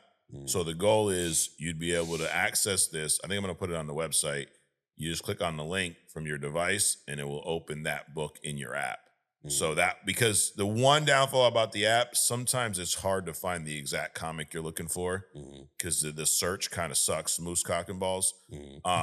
So if I can help you not have to do that action, I'll put them either in a drive link or something. You'll have access to it is what I'm saying. So anyways, the visuals. That's what we're about here. That's why they say we're the GOATs, Adrian. That is why they say that. Charles Mon says, I don't know why people get so mad about variants. They're in the comics, LOL. I tried the voice while typing this. They're in the comics. They're in the comics. Yeah, like, I don't want no female variant or this variant. Or bro, there's all kinds of variants in the comics. Who gives a fuck? If they show up for a minute or two, who cares? Again, I don't have a problem with the variant. I have the problem with them race or gender swapping the exact person. Yes, absolutely. Let's see. Dun, dun, dun. Slappa says, AWOB, my guys. Squirrel Girl, yes, Adrian. See, guys, I said she's got to get her own show or movie. Let her beat Thanos in live action after Doom Soul Snatches. I'm okay with it. All jokes aside, I feel like you put her on screen, she'll be a very popular character and could have the appeal that Spider-Man does, kind of. I was literally thinking that too. Yeah, I agree with him. Yep. As much as I think it's goofy, but she's a squirrel. But kids, right? Spider-Man. Now we've grown with Spider-Man, so it's hard to say how I would feel about Spider-Man being introduced as an adult because as long as I can remember, Spider-Man's always been there. Right. But Squirrel Girl, dude, I could see kids fucking loving them some Squirrel Girl. Think of Spider-Man's powers is goofy too. Yeah. Goofy as fuck. Right? The only thing that makes Squirrel Girl a little more goofy is the fucking tail. Right. She but looks like outside a of that, yeah. Her success is greater than fucking Spider-Man's, right? You taking out Thanos and Galactus and the whole planet, Ego. Yeah. Shit. Come on. Dude, I really want to know who your hidden gem is today because you fucking set the bar pretty high with Squirrel Girl. Well, it's not going to be pretty high this week. Oh, shit. But that's okay. Okay. You know, you got to, Yeah. how do you know you're watching a good movie? Because you've seen some bad ones. Yes. I'm not saying this is as bad as Diablo, but, Damn. Okay. Was this a request? No, Oh, it's okay. not. No, Damn. it's a grounded character. Okay. All right. One of those behind the scene people that makes other people look good. Well, stay tuned. Yeah. Now, speaking of hidden gems, Slappa says, I need a manifold hidden gem. He has been requesting this for a minute. Adrian, have you learnt more about Larfleeze? Ever since you did that hidden gem, I've become interested in the character. So that's the cool thing, too, about hidden gem is it's you're going to give them they're going to give them a lot and just enough to fucking want more. Yeah, do their own deep dive. Yeah. I have not learned more about Larfleeze. I mean, to get into his psychosis, it was a... That was enough for you? that was crazy. I mean, I think it'd be I would see this character to the Lanterns like maybe Bizarro is to Superman. Okay. I think, that character can pop up every once in a while. I hope that Mephisto is in Doctor Strange 3 in some way. That'd be awesome. Yeah. That would be awesome. All right. OG Dirte says, what up, Mike? But would you like the Mephisto from the Ironheart? Yeah. Fuck yeah. Yeah. Hell yeah. OG Dirte, what's up, Mike and Adrian? OG, you weren't on the live either, bro. You left me hanging. Don't know if you've seen it, but the Snyderverse. Yes, we fucking saw it. God damn it. Motherfucking shit. I tried to fucking forget it. Yes, we saw it. Saudis want to rival Marvel with a Snyderverse level event. What does this mean for Disney when this gets finalized? I don't think it means anything. I think Disney's going to keep blowing them out of the fucking water. Let's not act like the Snyderverse was doing Disney numbers. You know what I mean? Like, I think we kind of forget that there's a reason why it was fucking canceled. And yes, everyone on Twitter, restore it, Snyder, restore it. I think people are looking more at the Saudi thing more like in the same arena, no pun intended, as the wrestling thing. It's more politics than it is like who actually controls it and what's the direction of this thing. Crazy. The Captain Canada says, AWOB, fellas, Mike, the live was popping. Great chatting, bro. Yes, it was. The live was fucking popping.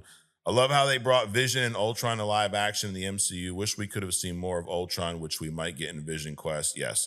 But man, he was a savage in What If, straight up killing Thanos in seconds. That was a good What If episode. Remember that? AI will be so powerful in the next few years. We just haven't have to be too careful and not let it become Ultron. Yeah, ain't that the fucking truth? I tried. No, we got too many Tony Starks in the world. Okay. AI will definitely become Ultron. Definitely. And extremists. Damn, can't wait. And every other variant that you've seen in the comic books. Are we gonna be slaves to AI? Yes. Like, yes. You already are. True. Because you're using it for fucking everything already. You're already a slave to it. Shit. I didn't sign up for this. I tried the new season of Rivals to try out Gambit. It was fun. Gambit was fun to play as. I've been playing a little bit. Even play with Daredevil and Blade, which I haven't tried before. Still feel like the game just got stale, to be fair. LOL. Arc rating nowadays. Squirrel Girl is actually OP. Great hidden gem. Yes. Go read a fucking comic. That's what Greg Thornton says. We are going to read a fucking comic. John Bonvon says, I suggested Night Watch, not Diablo. That's true. It's just as bad. Same result. Who suggested Diablo? Whoever suggested Diablo. You need to fess up because we keep blaming John Bonvon for this, and it wasn't him. And he was on the live again. And dude, he's like an unpaid Uber driver. He's driving every Friday night. He's driving his kids around from skating to soccer to this to that. But my man, it's called parenting. But you know what? My man checks in every week, dude. Even if it's just for a minute, shitty service. He was doing all this, but he was on the live. He popped in. Charles Mon says, turkey, fried chicken, ham, deviled eggs. Give me all the protein on turkey day and mac and cheese. And I don't mind green bean casserole. It's pretty good. And Charles Mon. But yeah, I forgot about the deviled eggs, dude. Yeah, I mean, I don't, it's not on my menu, definitely, but I can throw down on some deviled eggs. I'll take any of that. OG Dirte says, Mike, the Beast is on Raw. AWOB. Yes, Brock Lesnar came back last week. The big old Beast. Not the Beast like Hank McCoy Beast. Yeah. And then he says, since we're talking multiverse, there is no man version of Wanda in any movie. When I see Doom, I only want to see Doom. Oh, he's talking about the variants. Yeah. I mean, I can Dude, I understand why you don't like it. The having a female Doom variant showing up. Yeah. I mean, I'm Wanda's one that I don't want to see a female version of Doom. I don't want to see a man version of Wanda. Simple. Yeah. I mean, the problem is it's been rumored that there's going to be a female variant that shows up somewhere. We had a female Loki variant, Sylvie. Right. Yeah, but she wasn't walking around with the horns and shit, was she? I don't remember. Maybe no. And they all of this shit can show up. Yeah. They have their in a thing like a battle world situation or an incursion situation, Crisis Infinite Earth. You can have all the variants there. Sure.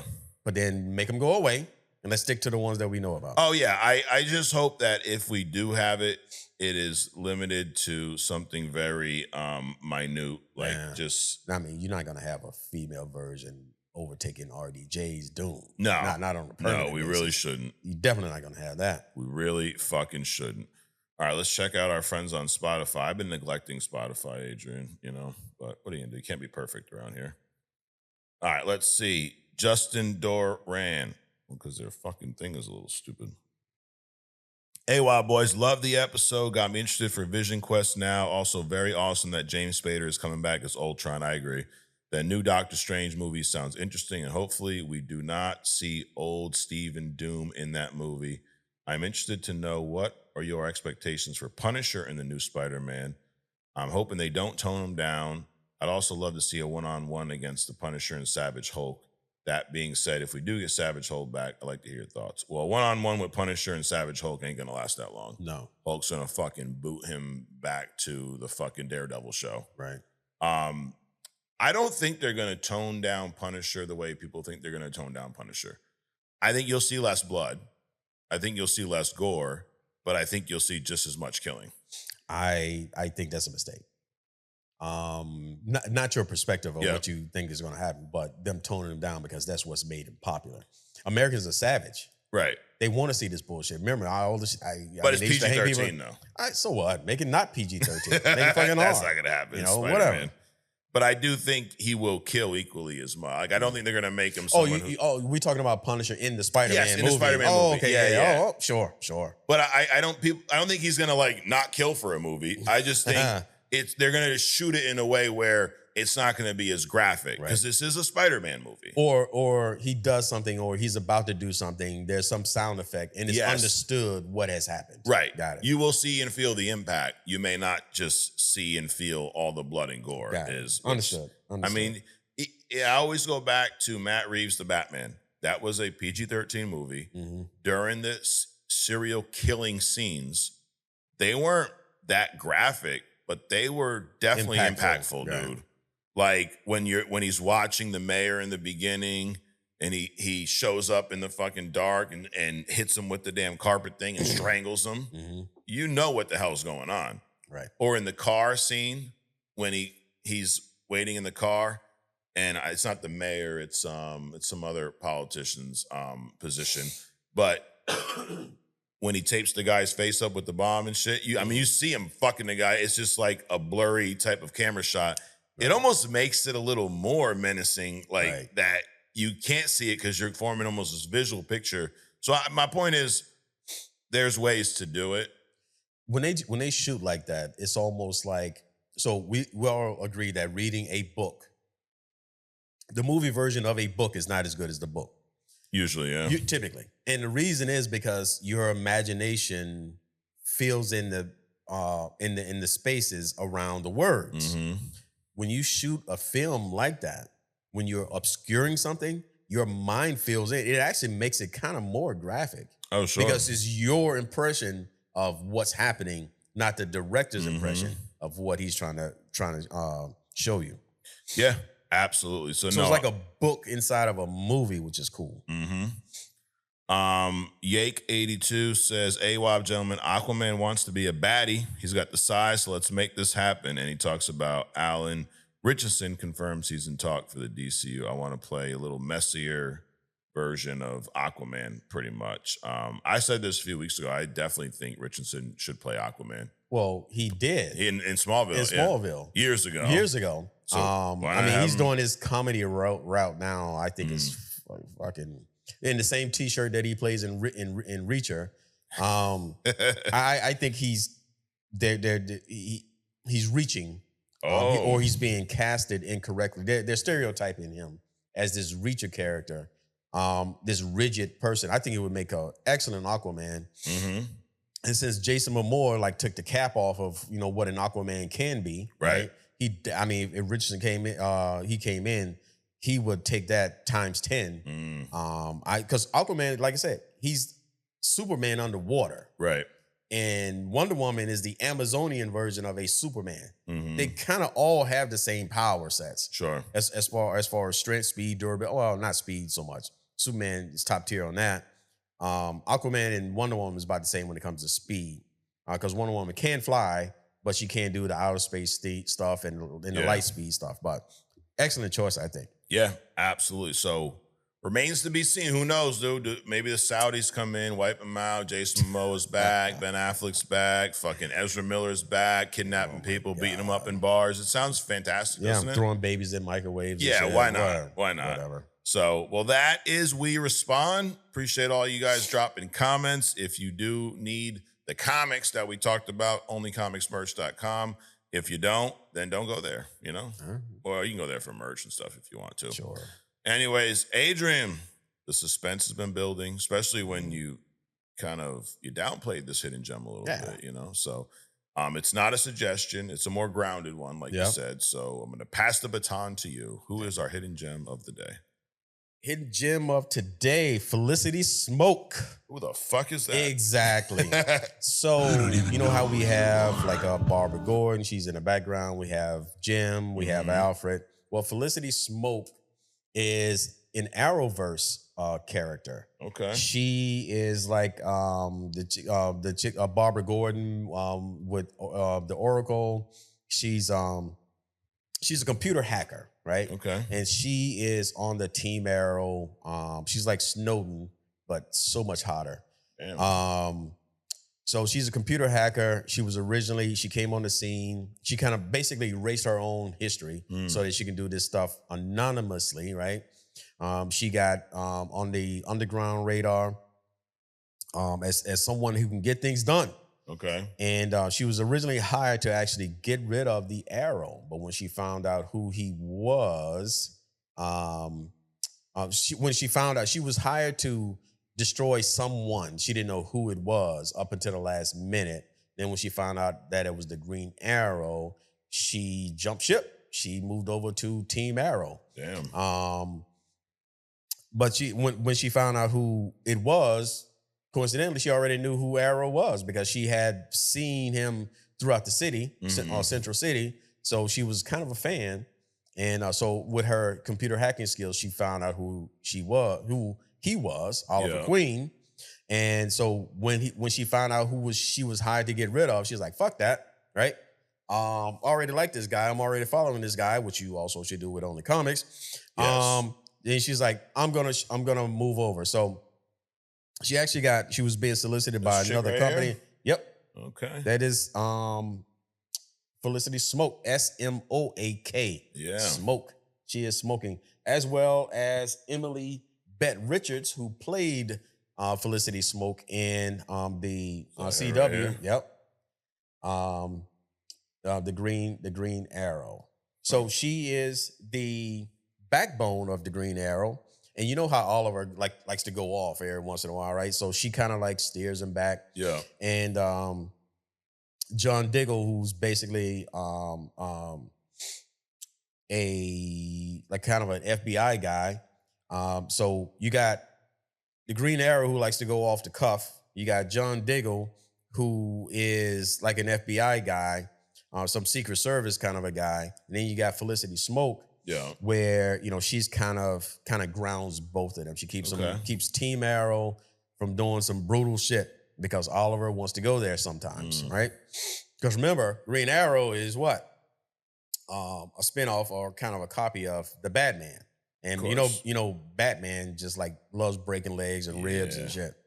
And at times she leads the Green Arrow, I'm assuming, when, Oliver gets caught up or off on a mission and Diggle's out diggling and things like that. So she has put herself she has been in the, like Sue on the Fantastic Four, she has been in that leadership role. Now, the reason that I didn't do her, but the reason that I'm bringing her up as a hidden gem is because, again, everybody looks at, the Green Arrows, the Supermans, the Batmans, but there are people that's behind the scene that feeds into these people's lives that makes them who they are. Imagine if you didn't have Alfred and Gordon, right? Remember that time when Batman went off on the Joker, and Gordon was like, "Dude, you can't kill this man," right? Back in Hush. Yeah, back in Hush. So I brought her up because, again, every once in a while, I want to come back to those people that's kind of behind the scenes, that's mostly behind the scenes, that actually participates in making the characters that we love so much, the Batmans, the Supermans, the Wonder Womans, the things like that, right? Now, it's interesting, we did, so her biggest failures, the Haven Rock tragedy, so she made this computer software, which was eventually, there was an attempt to launch a nuclear weapon into a population. She tried to redirect it. She did successfully redirect it. It didn't kill millions, but it killed thousands, tens of thousands. She has had a relationship with the Green Arrow. It's been up and down. It caused a lot of trauma and a lot of, tear between the team at times. She's also made this software. It was stolen and it was used to crash the market, and she feels some kind of way about that. So kind of like Beast we talked about earlier, where, Tony, he might do something, it fucks up something, Ultron, things like that. Yeah. He doesn't necessarily he detaches himself from it. Well, the Beast, when something happens, when Felicity, she does something, she feels some kind of way about it as a result. In other words, she has a conscience. Tony doesn't necessarily have a conscience, right? Depends on the day. It depends on the day. Depends on the day. What makes her special? So we talk about, these superpowers, these weapon systems like the Batman, and you got Superman with his powers, where her superpower is her computer intellect. She can go toe to toe with anybody in that space. She finds out things that people miss, which makes her so invaluable to Team Arrow. So I would put her at genius level intellect, right? Okay. Now she is kind of a quirky. She's not like a Luthor intellect or Doom intellect or a Richard's intellect. She's like quirky. Yeah. So that makes her so much more like approachable, like a regular person. She's like super genius, but she's quirky at it, like a typical nerd kind of a deal. Yeah. Just a hot one, like kind an of extremely. Like Barbara Gordon, kind of Oracle a little bit. Yeah. Okay. So she's at that level. She would, if you were to compare her to other characters, she would be that like Ned Leeds in Spider-Man, Pepper Potts. Okay. The Oracle at that level, behind the scenes doing all the computer work, making things happen. She has a tendency, like what makes her, so there's geeky, nerdy kind of smart, but she's that funny, bubbly kind of, like a Pepper Potts kind of character, right? But that makes her, when you look at her, the hotness is distracting. But then when she starts talking, it's not like, oh my God, the only thing that you know is ones and zeros. Her nerdiness, her flavor of nerdiness makes her approachable. Okay. But anyway, I don't want to do too much of it because there's not much there. But again, I wanted to bring up one of these grounded personalities that is so she is behind the Green Arrow. She is behind Team Arrow. She makes things work that allows him to do the things that he does. And I think this is like the Alfreds, like the Gordons. They are the people that's behind the man. Like they say, the bullshit term, behind every great man is a great woman. That is true in part, but these are people that have decided to be behind the scenes, making other things work. And Felicity Smoke is that person. Damn. So did you first hear of her in the comics or in the show? The show, actually. Really? Yeah. And that was the Arrow show, Arrowverse. Yep. I've never watched that show. Can you believe that? No, I don't believe it, Mike. No, really? I believe that you have literally seen every piece of moving cinema in existence. Well, I just watched The Matrix like yesterday, so I'm busy, because you know why, Adrian? I'm busy not being in The Matrix. All right, there you go. That's part of the issue, Yeah. Or maybe not the issue. Doesn't matter. Doesn't matter. So pretty, yeah, definitely, dude. I wouldn't have predicted this hidden gem. Nah, and nobody would have. No. I mean, but that's the whole point of the hidden gem is to bring out these characters that no one has really heard about, or when you get into like the Doctor Dooms or the Galactuses that everybody has heard about, do you really know what these characters can do? Right. Absolutely. Like fucking the Flash can like nap while he's running at 1,000,000 miles an hour. Which you had as a hidden gem. Yes. I don't ask me when. Yeah, it was on this show. Somewhere though. in the past. I know it was on this show. I know that part, Right. Or actually how awesome Squirrel Girl is. Yeah. That you was think last it's week. like really? Squirrel Girl? Take it down. Yep. Fucking the whole planet. Love it. Not no motherfucking Night Watch or Diablo, John Bonbon. You probably suggested both. Nah, bro, someone needs to fess up. Yeah, whoever's, we can find out. I can go back to the comments. Sure. But someone let me know, whoever suggested Diablo. But that, Adrian, another amazing hidden gem. You can also find more past hidden gems on the Hidden Gem channel, or you can just watch past episodes. That's what you should do for Thanksgiving, just watch all of the Only Comics episodes. Yeah. We are the hallmark of comics here. Right. There's only 136 episodes. What the fuck you waiting for, dude? There you go. Shit. Anyways, well, we are going to move on to the closing moments of this show, Adrian. We close out every week now. I've been doing this for a while with a little agree to disagree. And if you didn't get enough of us today, we'll be back tomorrow on other stuff. And then I'll be back on Wednesday on Mic Check. And then I'll be back on the live. We never go away. You know what we need? We need a break. Besides that, okay, some closing theme music. Oh yeah, we do. No, not at all. Fuck that. Nope, because we never stop. We're not fucking going nowhere. Can't play the music fucking for the yapping. Yes. Nope. We got to yap. We're yapping while we're yapping. So agree to disagree. I got a handful this week, Adrian. I got some stuff that's not going to surprise you. Got some Snyder. I realized we haven't been taking enough shots at the Snyderverse on here. I fucked up, So we're back this week, bitches. Number one, all of the Avengers movies are better than all of the Justice League movies. I agree. Even the fucking black and white one, even the all Snyder of them. cut, all of them. All of them. Number two, this one's simple. Batman is the GOAT. Agree. Alan Richardson should play Aquaman in the DCU. Agree. Namor over Aquaman. Agree. Hank Pym over Scott Lang. Agree. Batman over Superman. Agree. Well, he's the GOAT, so we already know that. Angry Hulk over bitch-ass motherfucking Hulk. Pussy ass, titty having ass. Agree. I just threw that one in there. Yeah. There's a 50% chance that we're living in a simulation. There's a 75% chance. Okay, so you disagree? You think it's higher? I think it's higher. Okay. I agree that we're living in a simulation. The number is different. Okay. And The Matrix was better than the Snyder Cut. I agree. Is it crazy to hear me say that? It is crazy. I'm thinking, I'm like, time? damn. I know. Damn. Because even I would have said the other before I rewatched it, but God. Well, Mike, welcome to the Matrix. Yeah, here we are. Here we are. The real question, is there anything better than the Snyderverse? I mean, I'm sorry, is there anything the Snyder Cut's better than? Eating paint chips. Yeah, watching grass grow. There you go. Yeah.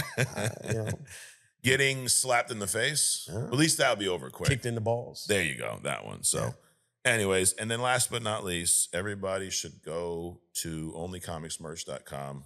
Buy themselves a nice Black Friday present. There you go. There you go. Agreed. So, Adrian, it's been fun. Absolutely, Another fun man. week. Dude, we're deep diving. We're hidden gemming. We're doing all kinds of shit on here, dude. It's non-fucking stop. But I've said this before. Calling people out, fucking Diablo person. Oh, yeah. Nah. We understand. I mean, don't be afraid to come out. And we'll just make more fun of you. Yeah, but it's we love you. Well, it's all in good fun. You're in the holiday spirit, Adrian. It's the first time you said the word love on the podcast. Damn. Erase that. Get rid of that. Yeah, cut that out. Yeah, cut that shit out. They're in there fucking sleeping again. We need some real interns. Exactly. But if you do want to join the Legion of Interns, you can do that. Links in the description. $4.99 a month. You get other stuff on Tuesdays. Other stuff. I'm telling you right now, we're gonna talk more about the Matrix on the other stuff. Mm-hmm. We're gonna visit Thanksgiving as well. Oh my God. Yeah, we History Unmasked is a trend on there. Yeah, so you get some tinfoil talk, you get some History Unmasked, and you do get a little bit of comic stuff on there. It's crazy when, as you're consuming this new information or this information that you're gathering, you just gotta push back from the table sometimes and be like, this shit is crazy. It is, dude. This shit is crazy. Yep. So anyway, the truth is stranger than fiction. Absolutely. Yes. Absolutely. So, well, Adrian, thanks for coming out. Absolutely, man. Guys, thanks for watching. Thanks for subscribing. I'm looking forward to going on this road to Secret Wars with you guys. Dude, I mapped it out. And if we keep it at this, like, old people's pace, reading one fucking book a month, right? It's going to take us about a year to finish that up. That's all right. That's great, dude. Yeah, there's plenty of other shit to do. And right as we're finishing it up, we'll be going to see Avengers Doomsday. There we go. We're going to be fucking ready for Secret Wars on 2 fronts. So, anyways, guys, you know where to find us every week right here, every motherfucking Monday, because we're making Mondays great again. That's it. Mga, as they say. Shout out to the working man. There you go. That too. Thank you. We'll see you next week. Peace.